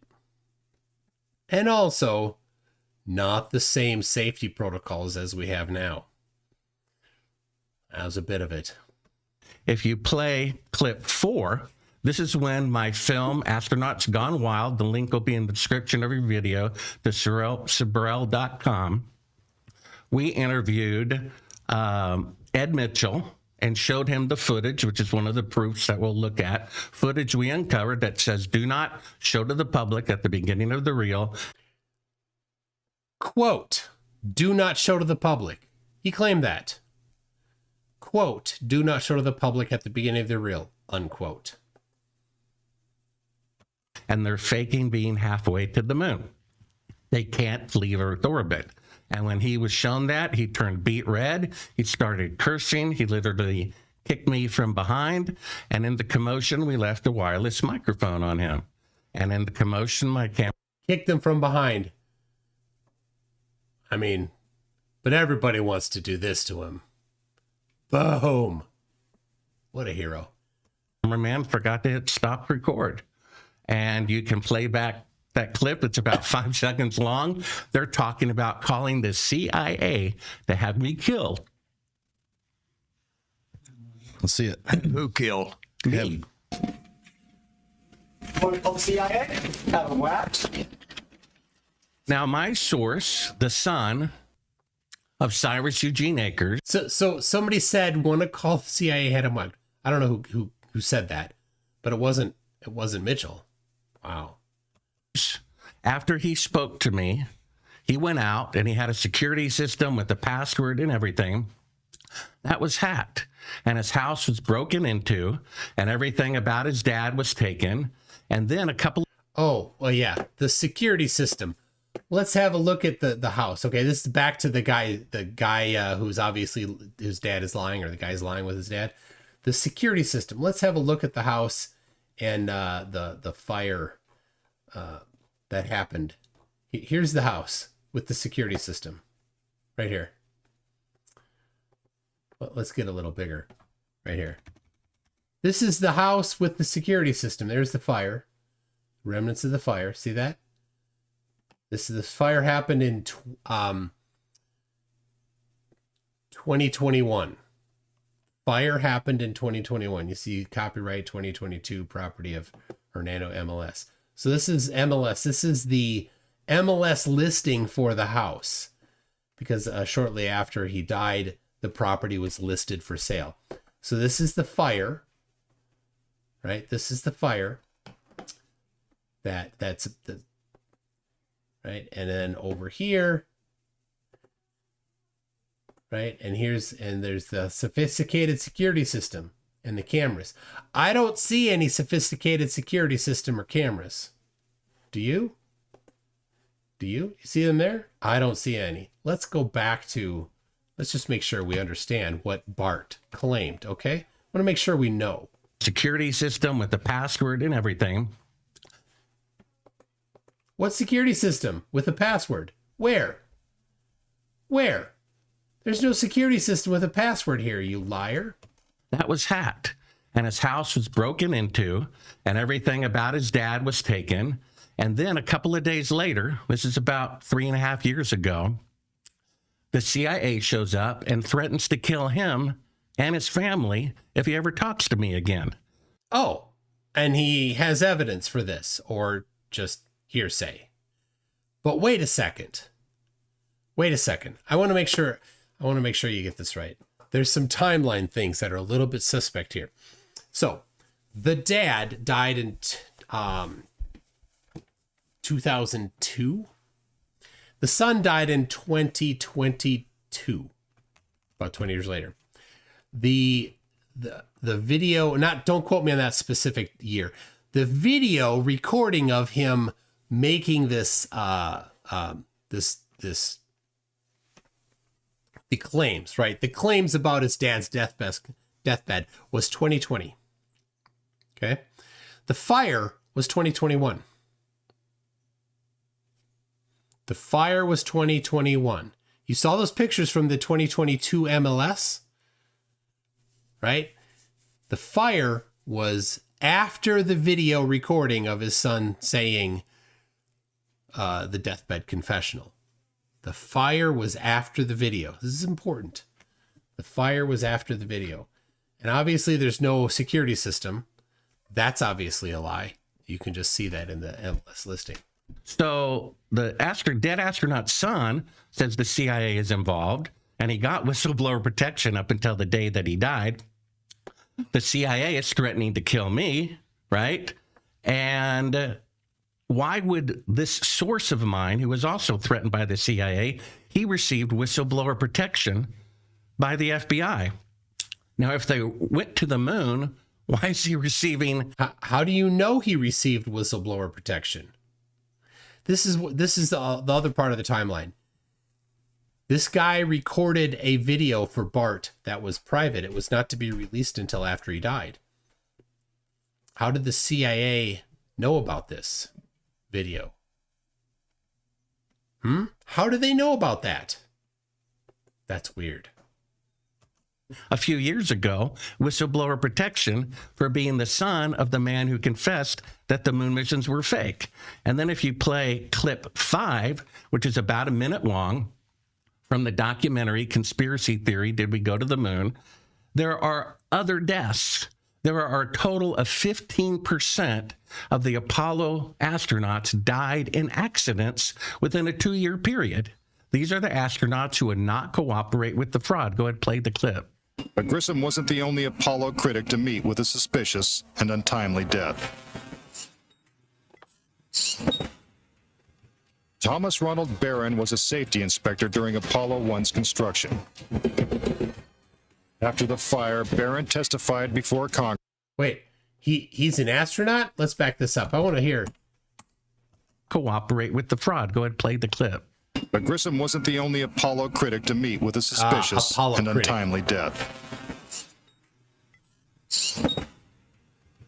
Thomas Ronald Barron was a safety inspector during Apollo 1's construction.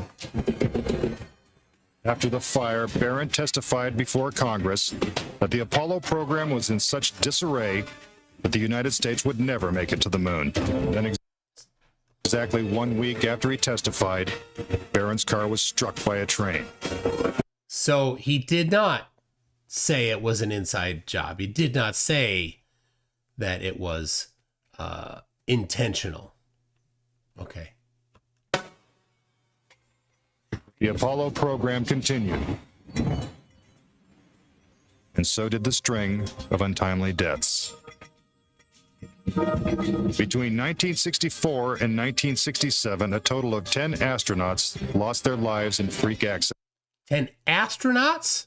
Wait, this was introduced as critics and now it's been upgraded to astronauts. These deaths accounted for an astonishing 15% of NASA's astronaut corps.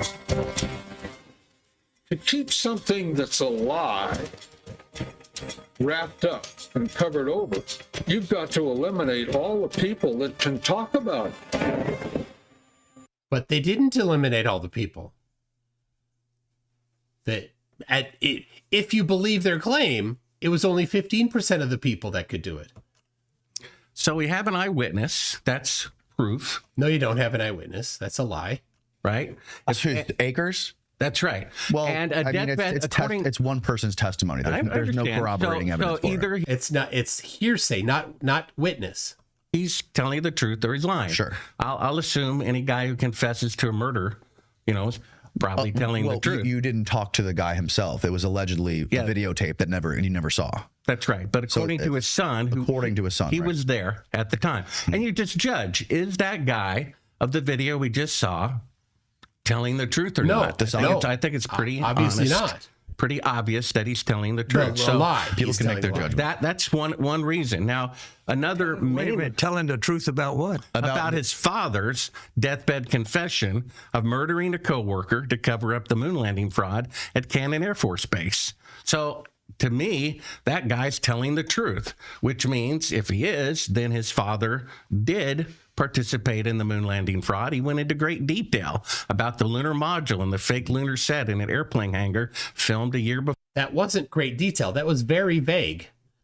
Yeah, they unloaded rocks and sand and cement, and it was in a two hangars put together. That's not detail. That's not detail at all. Detail would be, here's how they sealed those hangars so they could have a vacuum in it, and how they reinforced the walls so that they could have so much incredible surface area withstanding that much pressure of the atmosphere. No, none of that. None of that. No details. Beforehand, President Johnson showed up. He kept a list of 15 people. President Johnson showed up, you say.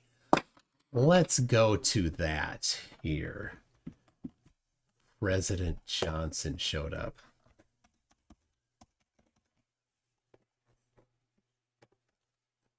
Hold on a second.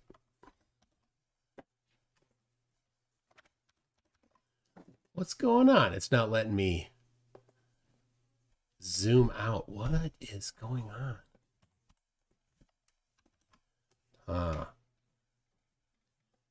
My menu item is even... What a strange problem. I don't think I can do this at such large zoom.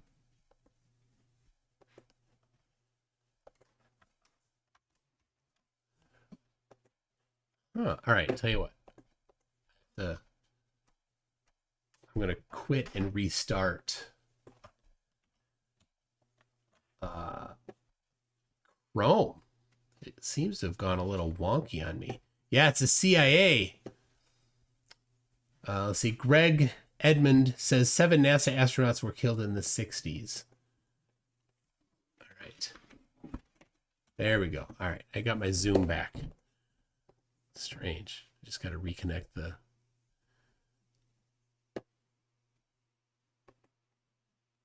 There. Chrome. There. All right. All right. Where were we? What? Where? Oh, I missed. I got to jump forward.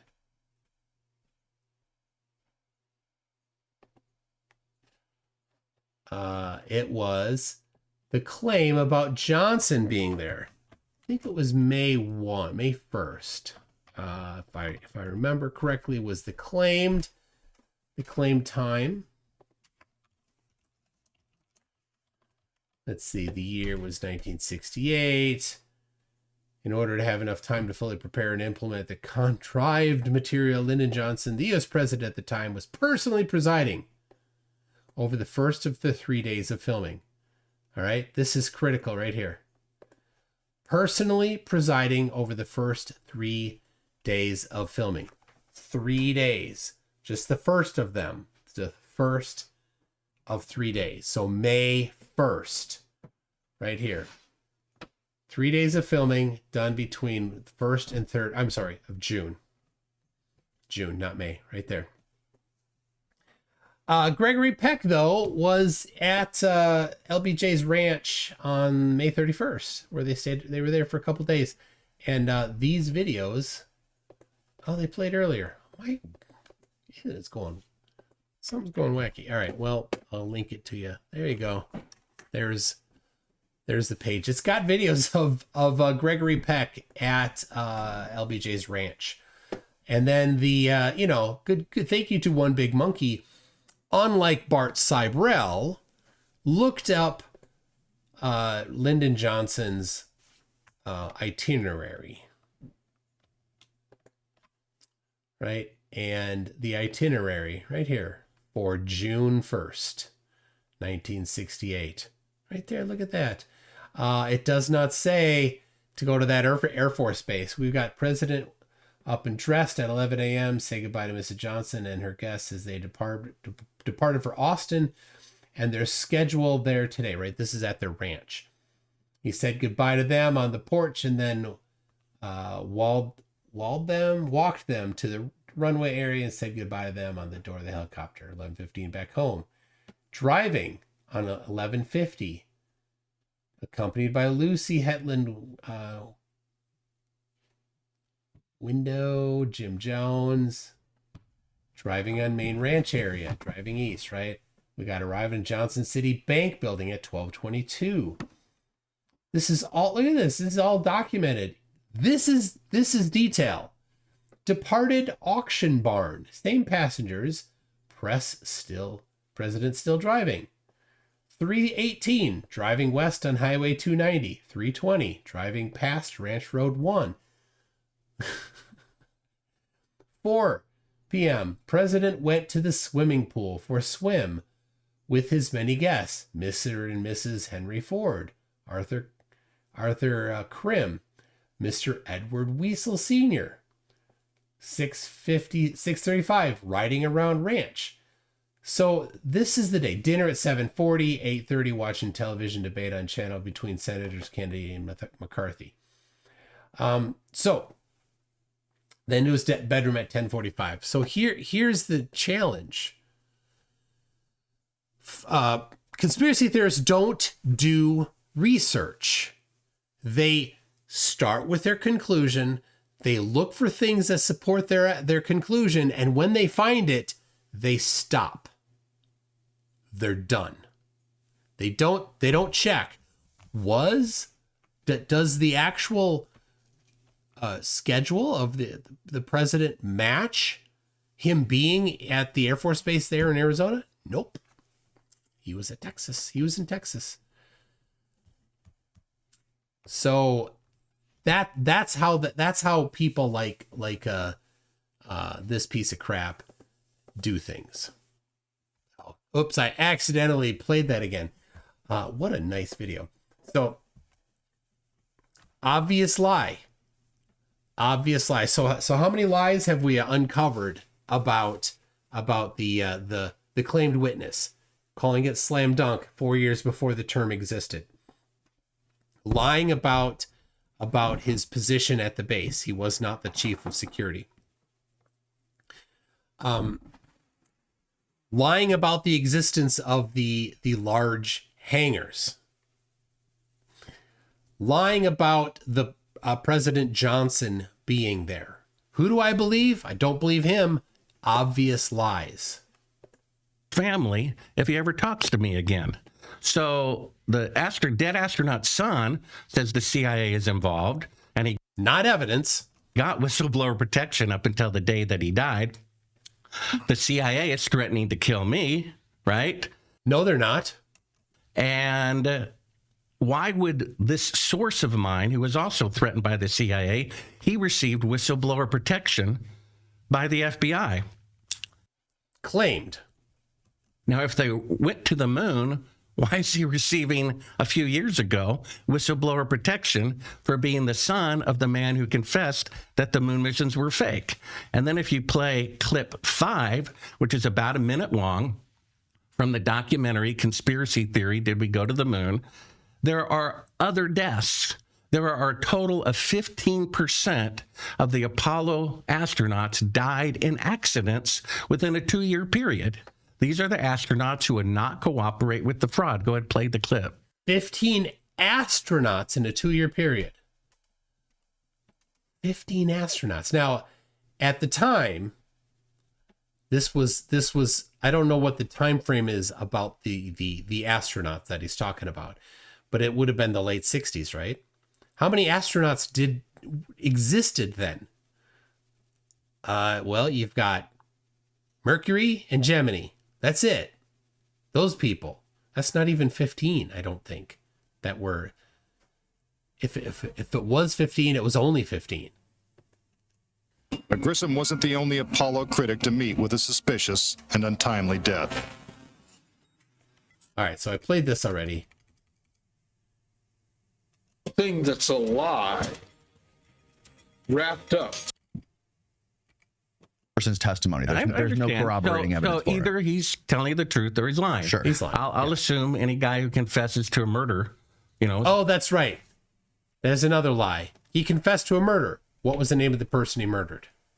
He was in the military, right? Or a military civilian contractor. Well, no, it couldn't have been just an employee of the military, because it had to be somebody in the military to be in the military. So it couldn't have been just an employee. So if a military guy gets murdered, well, that'd be a thing, right? You could name that person. No name. probably telling the truth. You didn't talk to the guy himself. It was allegedly a videotape that you never saw. That's right. But according to his son, he was there at the time. And you just judge, is that guy of the video we just saw? I already talked about. He's a liar. Yeah. To me, in the field of Cannon Air Force Base. Cannon Air Force Base used to have on their website. President Johnson visited us in 1968. They removed it once I started investigating it. Oh, yeah. Just because you started investigating it, they removed it. Really? Oh, you have photographic evidence of these things before and after? And it's just because you did it, not any other reason? There wasn't a remodel or anything like that, right? Did he visit it? Maybe he did visit it in 1968. He certainly didn't visit it on June 1st, though. And the main reason for many people is that today, with 5 decades, better rockets and technology, the farthest that NASA can send an astronaut into space is 1,000th the distance to the moon. So what they're claiming is, for the first time in the history of the world, technology was greater in the past than in the future. Because during the Apollo program, all the computers combined had 1/1,000,000th the computing power of a cell phone. It has nothing to do with it again. You don't understand this technology. It's just ignorance. So that would be like Lindbergh flying across the Atlantic 3,000 miles in 1927, and 56 or 7 years later in 1982, no airplane on Earth can fly over the Atlantic, and the best one can only fly 3,000 miles. That's not even remotely close because of budget. So you take the first flight across the Atlantic, right? That happens. And then after that, nobody spends any more money at all on trying to fly across the Atlantic again or across large oceans again. No more money is spent researching the ability for planes to fly long distances. That would be the necessity to draw a comparison at the very least. But no, people did keep spending money on developing technology so that airplanes could fly farther. But in 1972, Congress approved the space shuttle. And shortly thereafter, defunded NASA's Apollo missions. So there's NASA saying they want to do this, and Congress saying no more money for that project.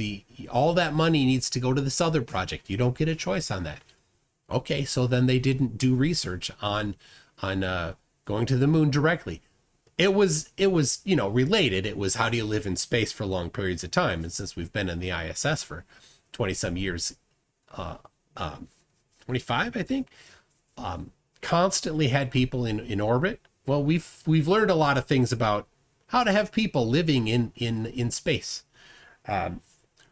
Did we learn? Did NASA put a lot of research into figuring out how to send rockets to the moon and back? Not until Artemis started going again, right? It's a completely invalid comparison. But again, he's targeting dumb people, and the dumb people buy it. It's impossible to have better technology in the past and then in the future.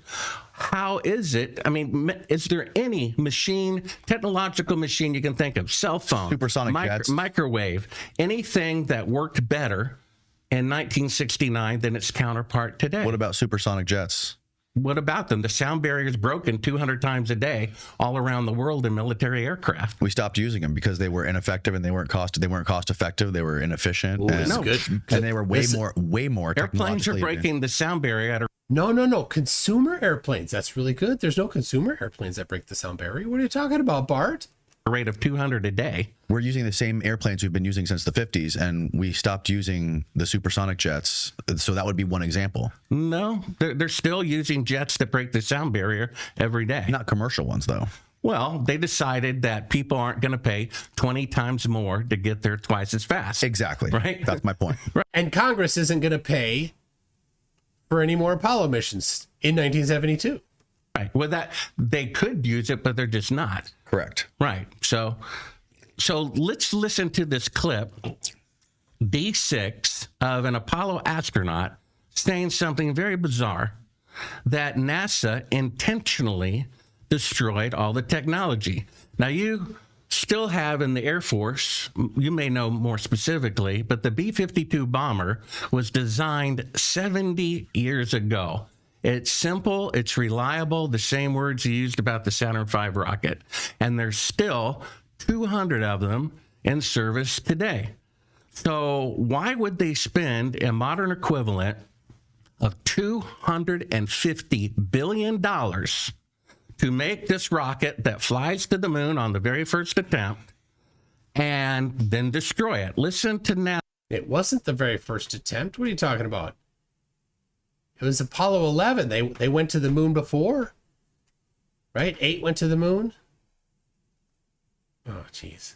Like he's supposed to have spent years studying this and he doesn't know? NASA's saying they destroyed the technology. I'd go to the moon in a nanosecond. The problem is we don't have the technology to do that anymore. We used to, but we destroyed that technology, and it's a painful process to build it back again. So, General, why was that technology destroyed? It wasn't destroyed. He misspoke. But let's see about Charlie. So you can go to the Pensacola Air and Space Museum. No, so it's the Naval Museum. They got an Apollo capsule there. You can go to the Cleveland Science Museum. They've got an Apollo capsule there, one that went to Skylab. You can go to the Chicago Space Museum, Science Museum. They've got an Apollo capsule there. You can go to Cape Canaveral and go on the tour there, and you can see the actual one of the unlaunched Saturn V rockets that they had built but didn't use. It wasn't destroyed. None of it was destroyed. And all the plans for it, they still have. So it wasn't destroyed. So some guy spoke like that, and you take this is what conspiracy theorists do. They take what one person said as absolute. That thing, I'm going to put everything on that.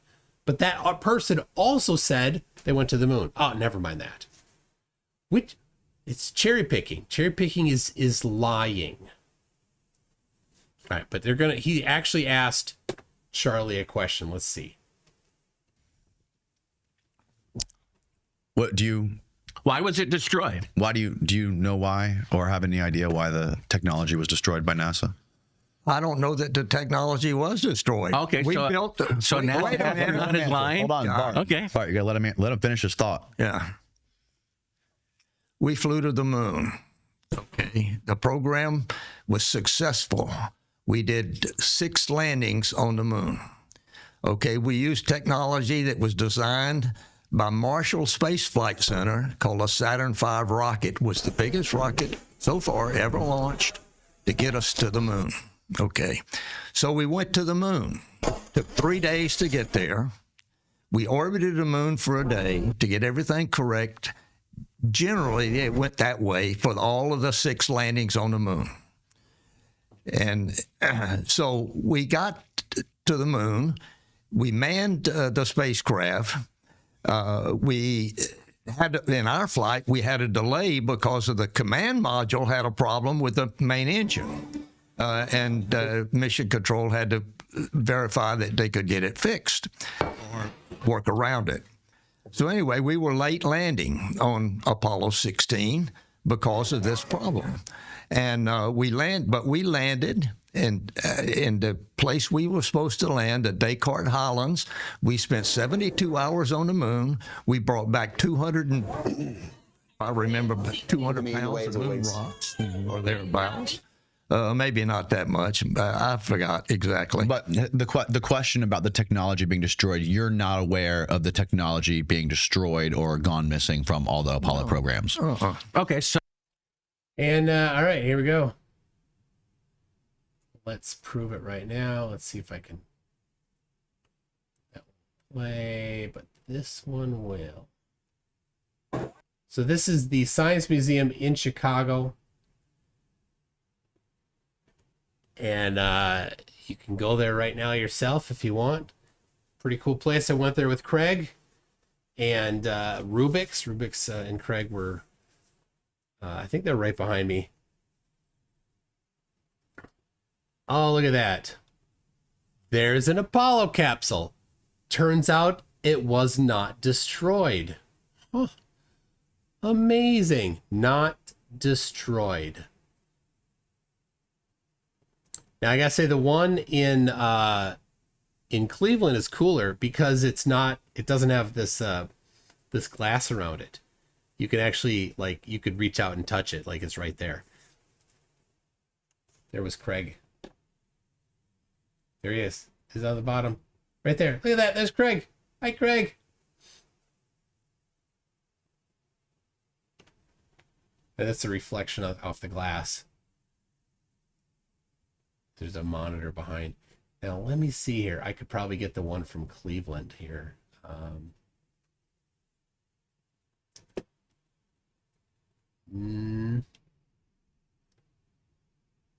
I might not have put it in the folder here.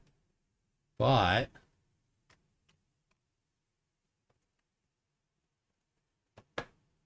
all right. Here is the one in this is in Pensacola. This is with the Insta360, so it's a heavily warped. And then I didn't have it in 360 mode, so I put it you can see me walking. I thought it was, and so I had one of the lenses aiming up and this one aiming down, you know, that's what you have to do. And anyway, yeah. I was kicking myself after this that I got it wrong. Anyway, there's one in Dallas, Texas. We got David Brock saying there's one in the National Museum of the United States Air Force. So the thing is, all the capsules landed back on the Earth. So we got 11, 12, 13, 14, 15, 16, 17. We've got Apollo 8. And then we've got 3 Skylab. So that's 11 different capsules at least, I think, they're sitting around somewhere. Peter Markley says, Sibrel apparently knows nothing about history. Lots of ancient Roman tech was lost for centuries. Flushing toilets, concrete, semi-auto weapons. Oh, yeah. Oh, yeah. Anyway, Bart, what a liar. Anyway, let's get back to Charlie responding. So that NASA astronaut is lying that the technology was destroyed. No, he said he wasn't aware of it. Okay. Well, according to NASA, a modern day astronaut, he said that a couple of years ago, that all the Apollo technology was destroyed. I interviewed Eugene Krantz. He told me all the telemetry data was destroyed. All the telemetry data was not destroyed. All the telemetry data is still there. The Apollo 11 original recordings of the telemetry data is the only thing that isn't there anymore. 12 and on they have. But the data is still there. The original videotapes were destroyed. Just for Apollo 11. Right before they were to be transferred to HD. So, but we still not right before.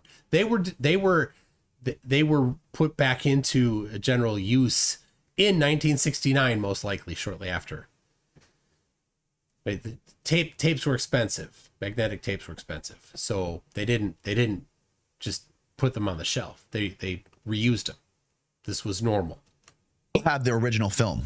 No, the 16 millimeter film is still in Houston. Oh yeah, at the Johnson Space Center. Oh, that I don't know. The videotape is what. Well, that you don't know. Bart, you're the expert in this. Yes, the original 16 millimeter video film is in Houston. What they intentionally the videotape of the projection that was given. Right, you're talking about the camera-mounted lunar module that took one picture. All of the film, all of the film that was shot on all the emissions, on all of the missions, is still in its original format in the film reels in that. But the majority of the video images is videotape, right? And that was intentionally destroyed. But not intentionally destroyed. It was a normal process to reuse the tapes. And this is the interesting thing. The tapes, the format that the tapes were in was a non-standard format. It was a custom format. So you can't just take it and plop it into a VHS player or a beta player for those people. They don't exist to play anymore. So it's quite a challenge to actually use that data. Those were just copies of the film, right? No, these are the originals. I talked to Eugene Krantz. He said the original videotapes were accidentally recorded over, and the only machine on Earth that could play it back was intentionally disassembled. Okay. Oh my God, intentionally disassembled, and just for Apollo 11, not 12 and up. I'm confused. So that even if they're found, they couldn't be played. I'm All confused. the telemetry data where the rocket really was. So back to the destroy. 1 second. Can I ask you a question? Well, either this guy is lying, right? Why would a NASA astronaut lie? Has there ever been? Why would a NASA? Okay, so now he trusts all NASA astronauts. This is what's so telling. He cherry picked this one thing. This is the thing that he wasn't lying about, and all the other things that I don't like, that was all lies. Been a time, and this is another proof. Has there ever been a time in the history of the world that someone developed a new technology, broke the sound barrier, split the atom, and then destroyed the technology afterwards? It's never happened. It wasn't destroyed. So dishonest. It's never happened. They destroyed it to cover their tracks, because I went scuba diving, and to have an hour's worth of air, it takes 2 tanks this big and that big around. Oh my gosh, he has zero understanding of this topic. Zero understanding. That would be 16 tanks of air you would have to have on your back on the moon. And then to... No. Oh my gosh. What a dick. He doesn't understand this topic at all. All right. Not even remotely close to understanding the topic. Okay. When you're scuba diving, you are not in 1 atmosphere, normal atmospheric pressure. You are deep underwater, where right away, as soon as you just get submerged, the pressure goes up significantly. And as you go farther, the pressure rises pretty quickly. And so in order to get air into your lungs, it's less efficient, right? That the amount of air that you put into that tank versus the air that goes into your lungs, it's not as efficient. You need a lot more air to do that. On the moon, it's the opposite, because they only pressurize their suits to between 4 and 5, I think, PSI. And so it didn't need to get as much, didn't have to pressurize it as much. It's actually lower pressure. It came out easily instead of having to come out hard. It was 100% opposite. And I don't recall specifically, I know that they did not use 100% oxygen in the module when they were traveling because of Apollo 1, but in the suits, maybe that was, I don't know. Leslie Horner says he did not go scuba diving. 1 hour is less than 1 cylinder. And NF for 7 Canadian says that NASA astronaut is not lying, but the one sitting in front of me is. Convenient. Absolutely. The Sun Express says dude asserts he's a scuba diver, deliberately ignoring the fact that rebreathers exist. Deliberately ignoring the fact that I don't believe that guy, that asbestos guy, that guy. I don't believe that guy scuba dived. No, I'm not buying that he scuba dived. So, all right. Will Harnold says, don't fill half that Santa with vodka. Oh, yeah. Evil Producer 1 says, MCToon, remember, Santa knows when you've been tab or good. Somebody said, was it Icy Spin, a Santa mule? What's a Santa mule? Should I have a Santa mule? I might. I don't think I could fill this whole thing with the Santa mule. This thing is, I don't know. It's like half a gallon. I only filled it half full. I've depleted the water in it. Liquid Flame says, does he believe this nonsense or is he just a grifter? I think he's a grifter, 100%. But we've seen this with flat earthers, like the other potato looking guy. They have problems, psychological problems that they commit themselves to, and I think what happens is they believe their lies. Right? That's what happens to pathological liars. They believe their lies. So I think Bart believes his lies. That's my guess, based on generally the conspiracy nutters. Not all of them though. I think the ones that are like, let me close my eyes and channel an alien, they're 100% grifters. Absolutely. Let's see. Andy 5 says, have a Santa mule using your Moscow mule ratios. All right. Did somebody tag me on the Santa mule? I could believe that Sibrel scuba dives in the toilet, says Peter Markley.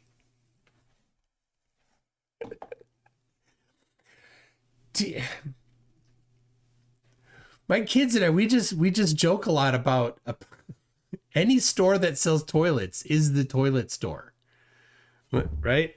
And it's from the movie Anchorman. You know, where'd you get your clothes? The toilet store. So we call any store that sells toilets this toilet store. So yeah, I've got some clothes from Menards, and then Menards is the toilet store. Icy Spin says, Dimmock types with his toes, prove me wrong. Real Arnold says, have Icy Spin and Dimmock have ever been seen in the same physical room at the same time? A little suspicious, if you ask me. Oh, yeah. Rick DeBits says, NBA dunk ban from 6'7" to 7'6" coincided with Apollo. Dunk ban from 1967 and 1976. There was a dunk ban? Sorry, I don't know basketball that well. Not much for ball sports. I am for flying disc sports. The Sun Express for $10 says, available now at McObie 1 Tunobi's School for Tunigans who can't math real good but would like to learn to math better. The missing quintic formula. Oh my goodness. And then I'm supposed to see this YouTube link. Right, I'm watching. This site can't be reached. Yep. All right, hold on.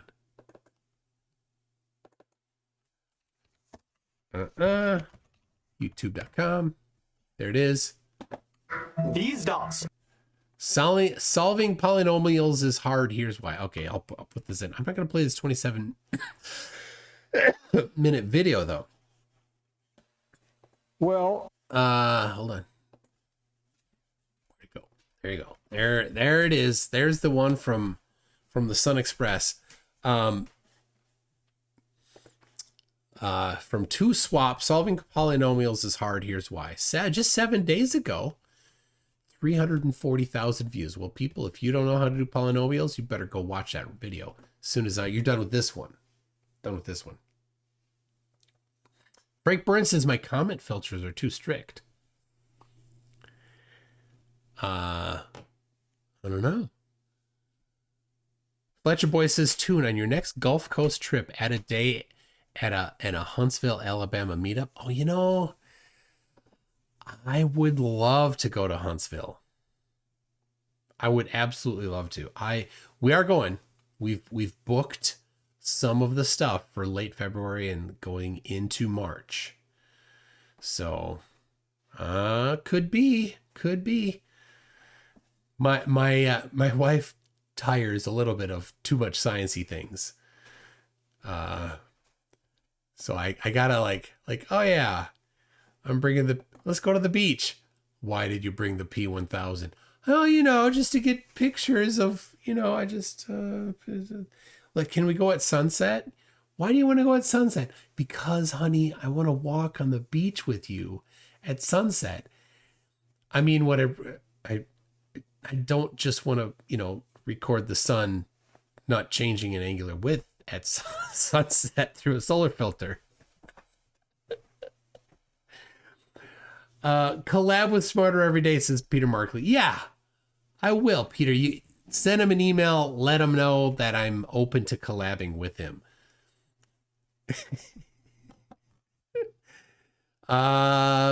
Let's see. Liquid Flame says, if your appeal to authority is to RFK Jr., does it still count as appeal to authority? Yeah, I read that before, of course. Astrocate says, this jerk is disrespecting the sacrifices of those who passed away during the Apollo program and erasing the accomplishments of the NASA employees. Yes, that is absolutely what he's doing. And it's disgusting. He's doing it just for money. And he doesn't even understand the basics of the physics of pressure. Just like flat earthers don't understand the basics of pressure, of the physics of pressure. A scuba tank is not in any way equivalent to what you have on your back on an Apollo mission when you're on the moon. Nothing even close. Shedzy49 says, where is the mound of evidence? Have we seen it yet? Did I miss it? There is none. There is no evidence. His opener was a guy who definitely lied. Wild Lee Coyote for $5 says, NASA was a civilian organization, not a military one, for a very specific reason. It couldn't be classified top secret. It was very public. Yes, and you look at the difference between NASA and the Russian space program. Russia tried to hide everything that they were doing. Of course, they had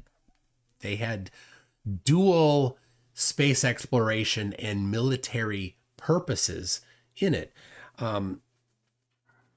You know, the first, not Apollo, but Mercury and Gemini. Which one was it?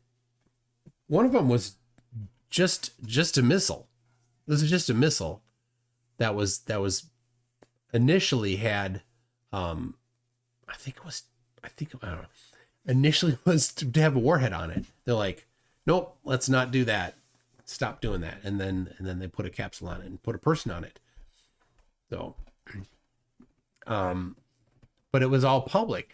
Russia was very veiled about it. In fact, the place where they were doing the launches and doing all of the building and research and stuff, they named it for a town that was far away from there so that any investigation would be misled.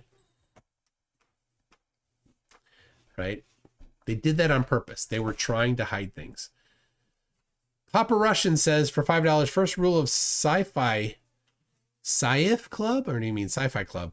You don't talk about sci-fi club or sci-fi club. Yep. I don't know.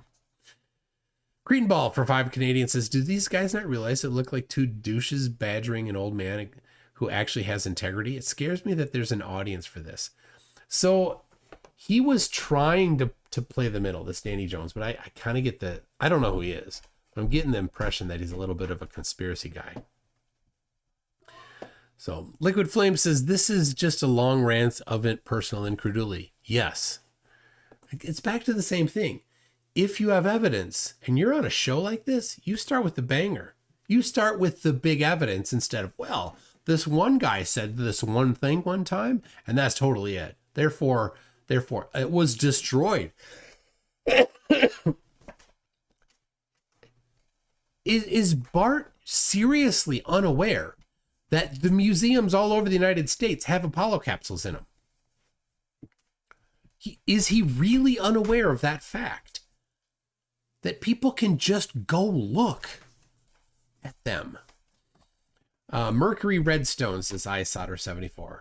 So yes, it was the Mercury, not the Gemini. They're not douches. Cicernian says they're not douches, they are enema nozzles.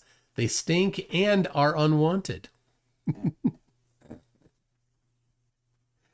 Oh, Truth Nerd says debate idea, Bart Sibrel versus Krakatoni. Oh my gosh. Alyssum says, often the moon landing deniers also deny and make light of the Challenger and other deaths. How can conspiracy nuts be so outright evil is so easily? Yes. Oh, Ashton Forbes, my gosh, he's an idiot. I would love to talk to him. He doesn't like me much. He doesn't know me much like he knows Dave, Professor Dave, but I've poked at him a little bit. Yeah, to just be so flippant about people who died is so incredibly rude. I absolutely, I'm disgusted by it. 78 Mitsu says, can you imagine what it would take to fake the 8 Gs they would have endured during reentry? They didn't know they were part of the hoax. Well, Bart is 100% accusing him to his face of lying. That's what he's doing.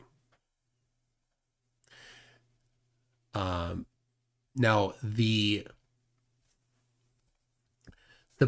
William Casing, this is the thing about moon landing deniers. They can't keep their story straight. William Casey's first claim was that Buzz and Neil did not go to space at all, and instead went to Vegas and had hookers. That was their claim, his initial claim. Then later he changed it to they were actually in orbit and talking from orbit. Now, I don't know what he did after that, because now that's not the claim, because the delay is correct.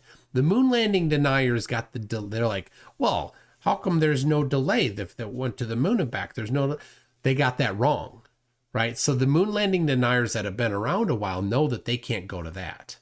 They were just like flat earthers that are like, they first get into flat earth, they're like, oh, this is the map. And then they discovered that map doesn't work, right?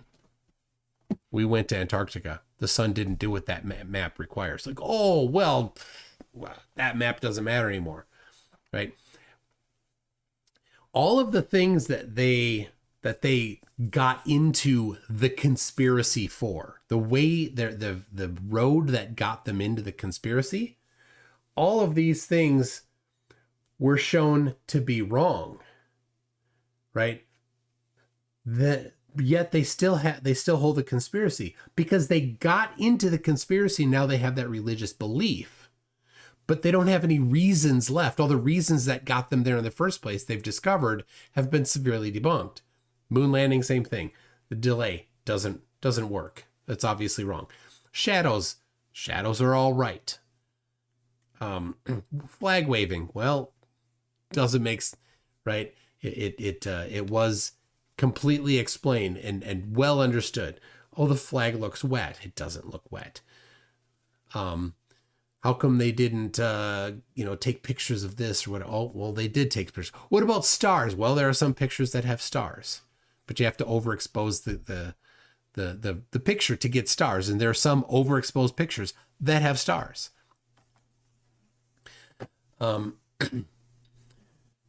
So Beast Militia says these moon landing deniers have zero self-awareness and might be sociopaths because they have no feelings when they basically make fun of people who died on missions. Yeah. It's a problem. It's a challenge to society to see what, because there's so many people out there that are lying for money, using misinformation to line their pockets. And they don't, either they have a mental issue where they believe themselves, or they don't mind just lying about it.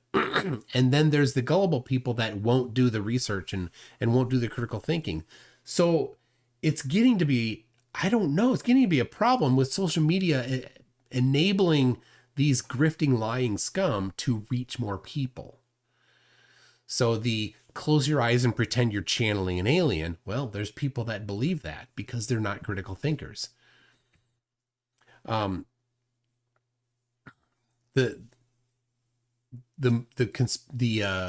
chemtrail people, they're gullible. They don't understand the physics behind it.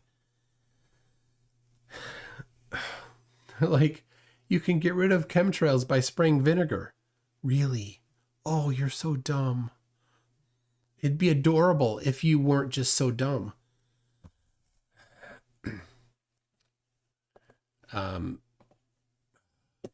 Rick DeBit says, shockingly, these jerks are worse than flirfs. Yeah. Evil Producer One says, Jabba the Bart sure does suck at research. Yep.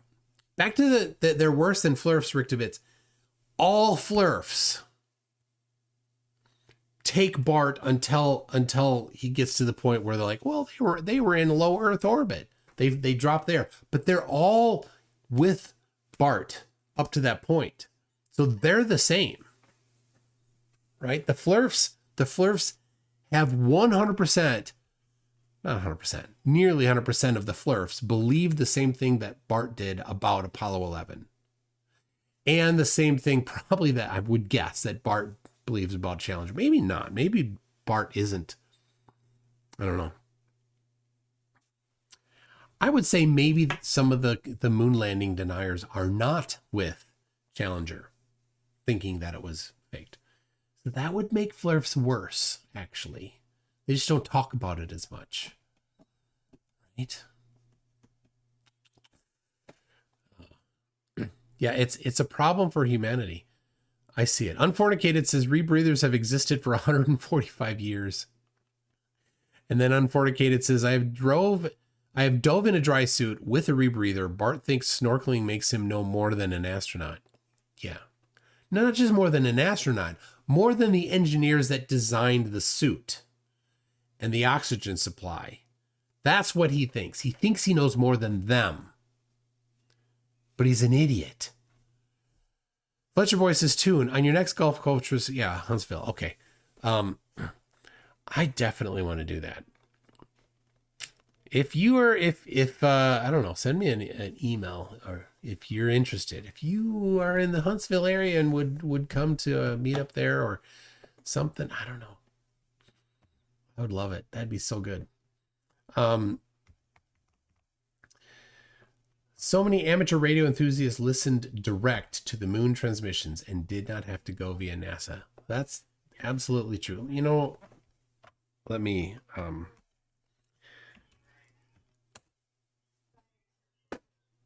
get it quick here. I hear my wife on the phone with my son. Let's see here. How are you talking? Yeah, I need to talk to you. Okay. Well, let me wrap up here, and then I'll come out. Like 1 minute? Well, all right. I'll play something and then, yeah, hold on a sec.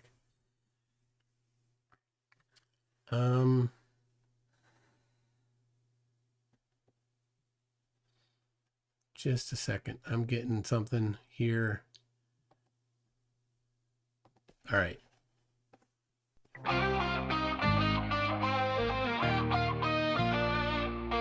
Use wits that gets it, step into the mic, bro. Talking flat earth, get ready for the hype, bro.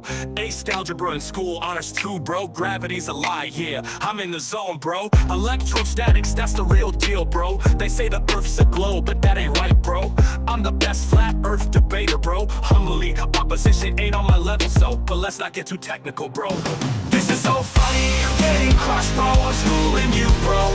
You are literally losing the debate, bro. You are so out of your league, bro. This is so funny, you're getting crushed, bro. I'm schooling you, bro. You are literally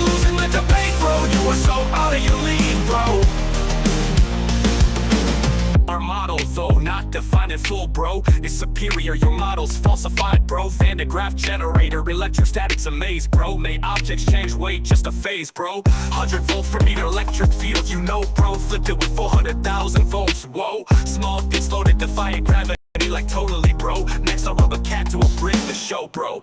This is so funny, you're getting crushed, bro. I'm schooling you, bro. You are literally losing the debate, bro. You are so out of your league, bro. This is so funny, you're getting crushed, bro. Schooling you, bro. You are literally losing the debate, bro. You are so out of your league, bro. MCToon and Globers, you can't deny, bro. Wits it gets, it's here to testify, bro. Most times I don't remember you exist, yo. I'm the flat earth king, you better believe it's so. Moon phases are like a magnetic cycle, bro. Center of a ferrocell, image magnets glow, bro. Charge up and down, etherically displaced, yo. Kinematic equivalence explains it all somehow, bro. It might sound tough, but let's skip details, yo. You might believe I have an amplitude for math, ho. It's all just a lot of salad in my words, yo. This is so funny, you're getting crushed, bro. I'm schooling you, bro. You are literally losing the debate, bro. You are so out of your league, bro. This is so funny, you're getting crushed, bro. I'm schooling you, bro. You are literally losing the debate, bro. You are so out of your league, bro. And what happened is they brought in Einstein to totally save the physics redefined, to flip physics all on its head, bro, to keep Earth moving around the sun, you know. And in the magnetic torus field, I say the path of planets fits perfectly. It's so funny, you're getting crushed, bro. I'm schooling you, bro. You are literally losing the debate, bro. You are so out of your league, bro. This is so funny, you're getting crushed, bro. I'm schooling you, bro. You are literally losing the debate, bro. You are so out of your league, bro. If this debate was a rap battle, I would have totally won, bro.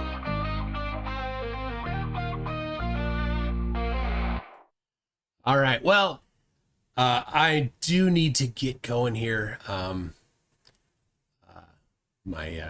Not a big deal, but my wife's got to head out and see my son and take care of stuff. And anyway, so that was the outro song. I'm going to say this. Jim Daniels for $10 says, Huntsville, I'm in, hip, yeah, let's roll. Okay. I'd love to. I'll try. I'll see what I can, see what we can make. I'm not promising. I'd love to. Anyway, people, thank you so much. That's all I got. So that was the outro song. So you'll just get this one. This is all you'll get for the outro. And then you know, that's it. All right. See ya. Meow.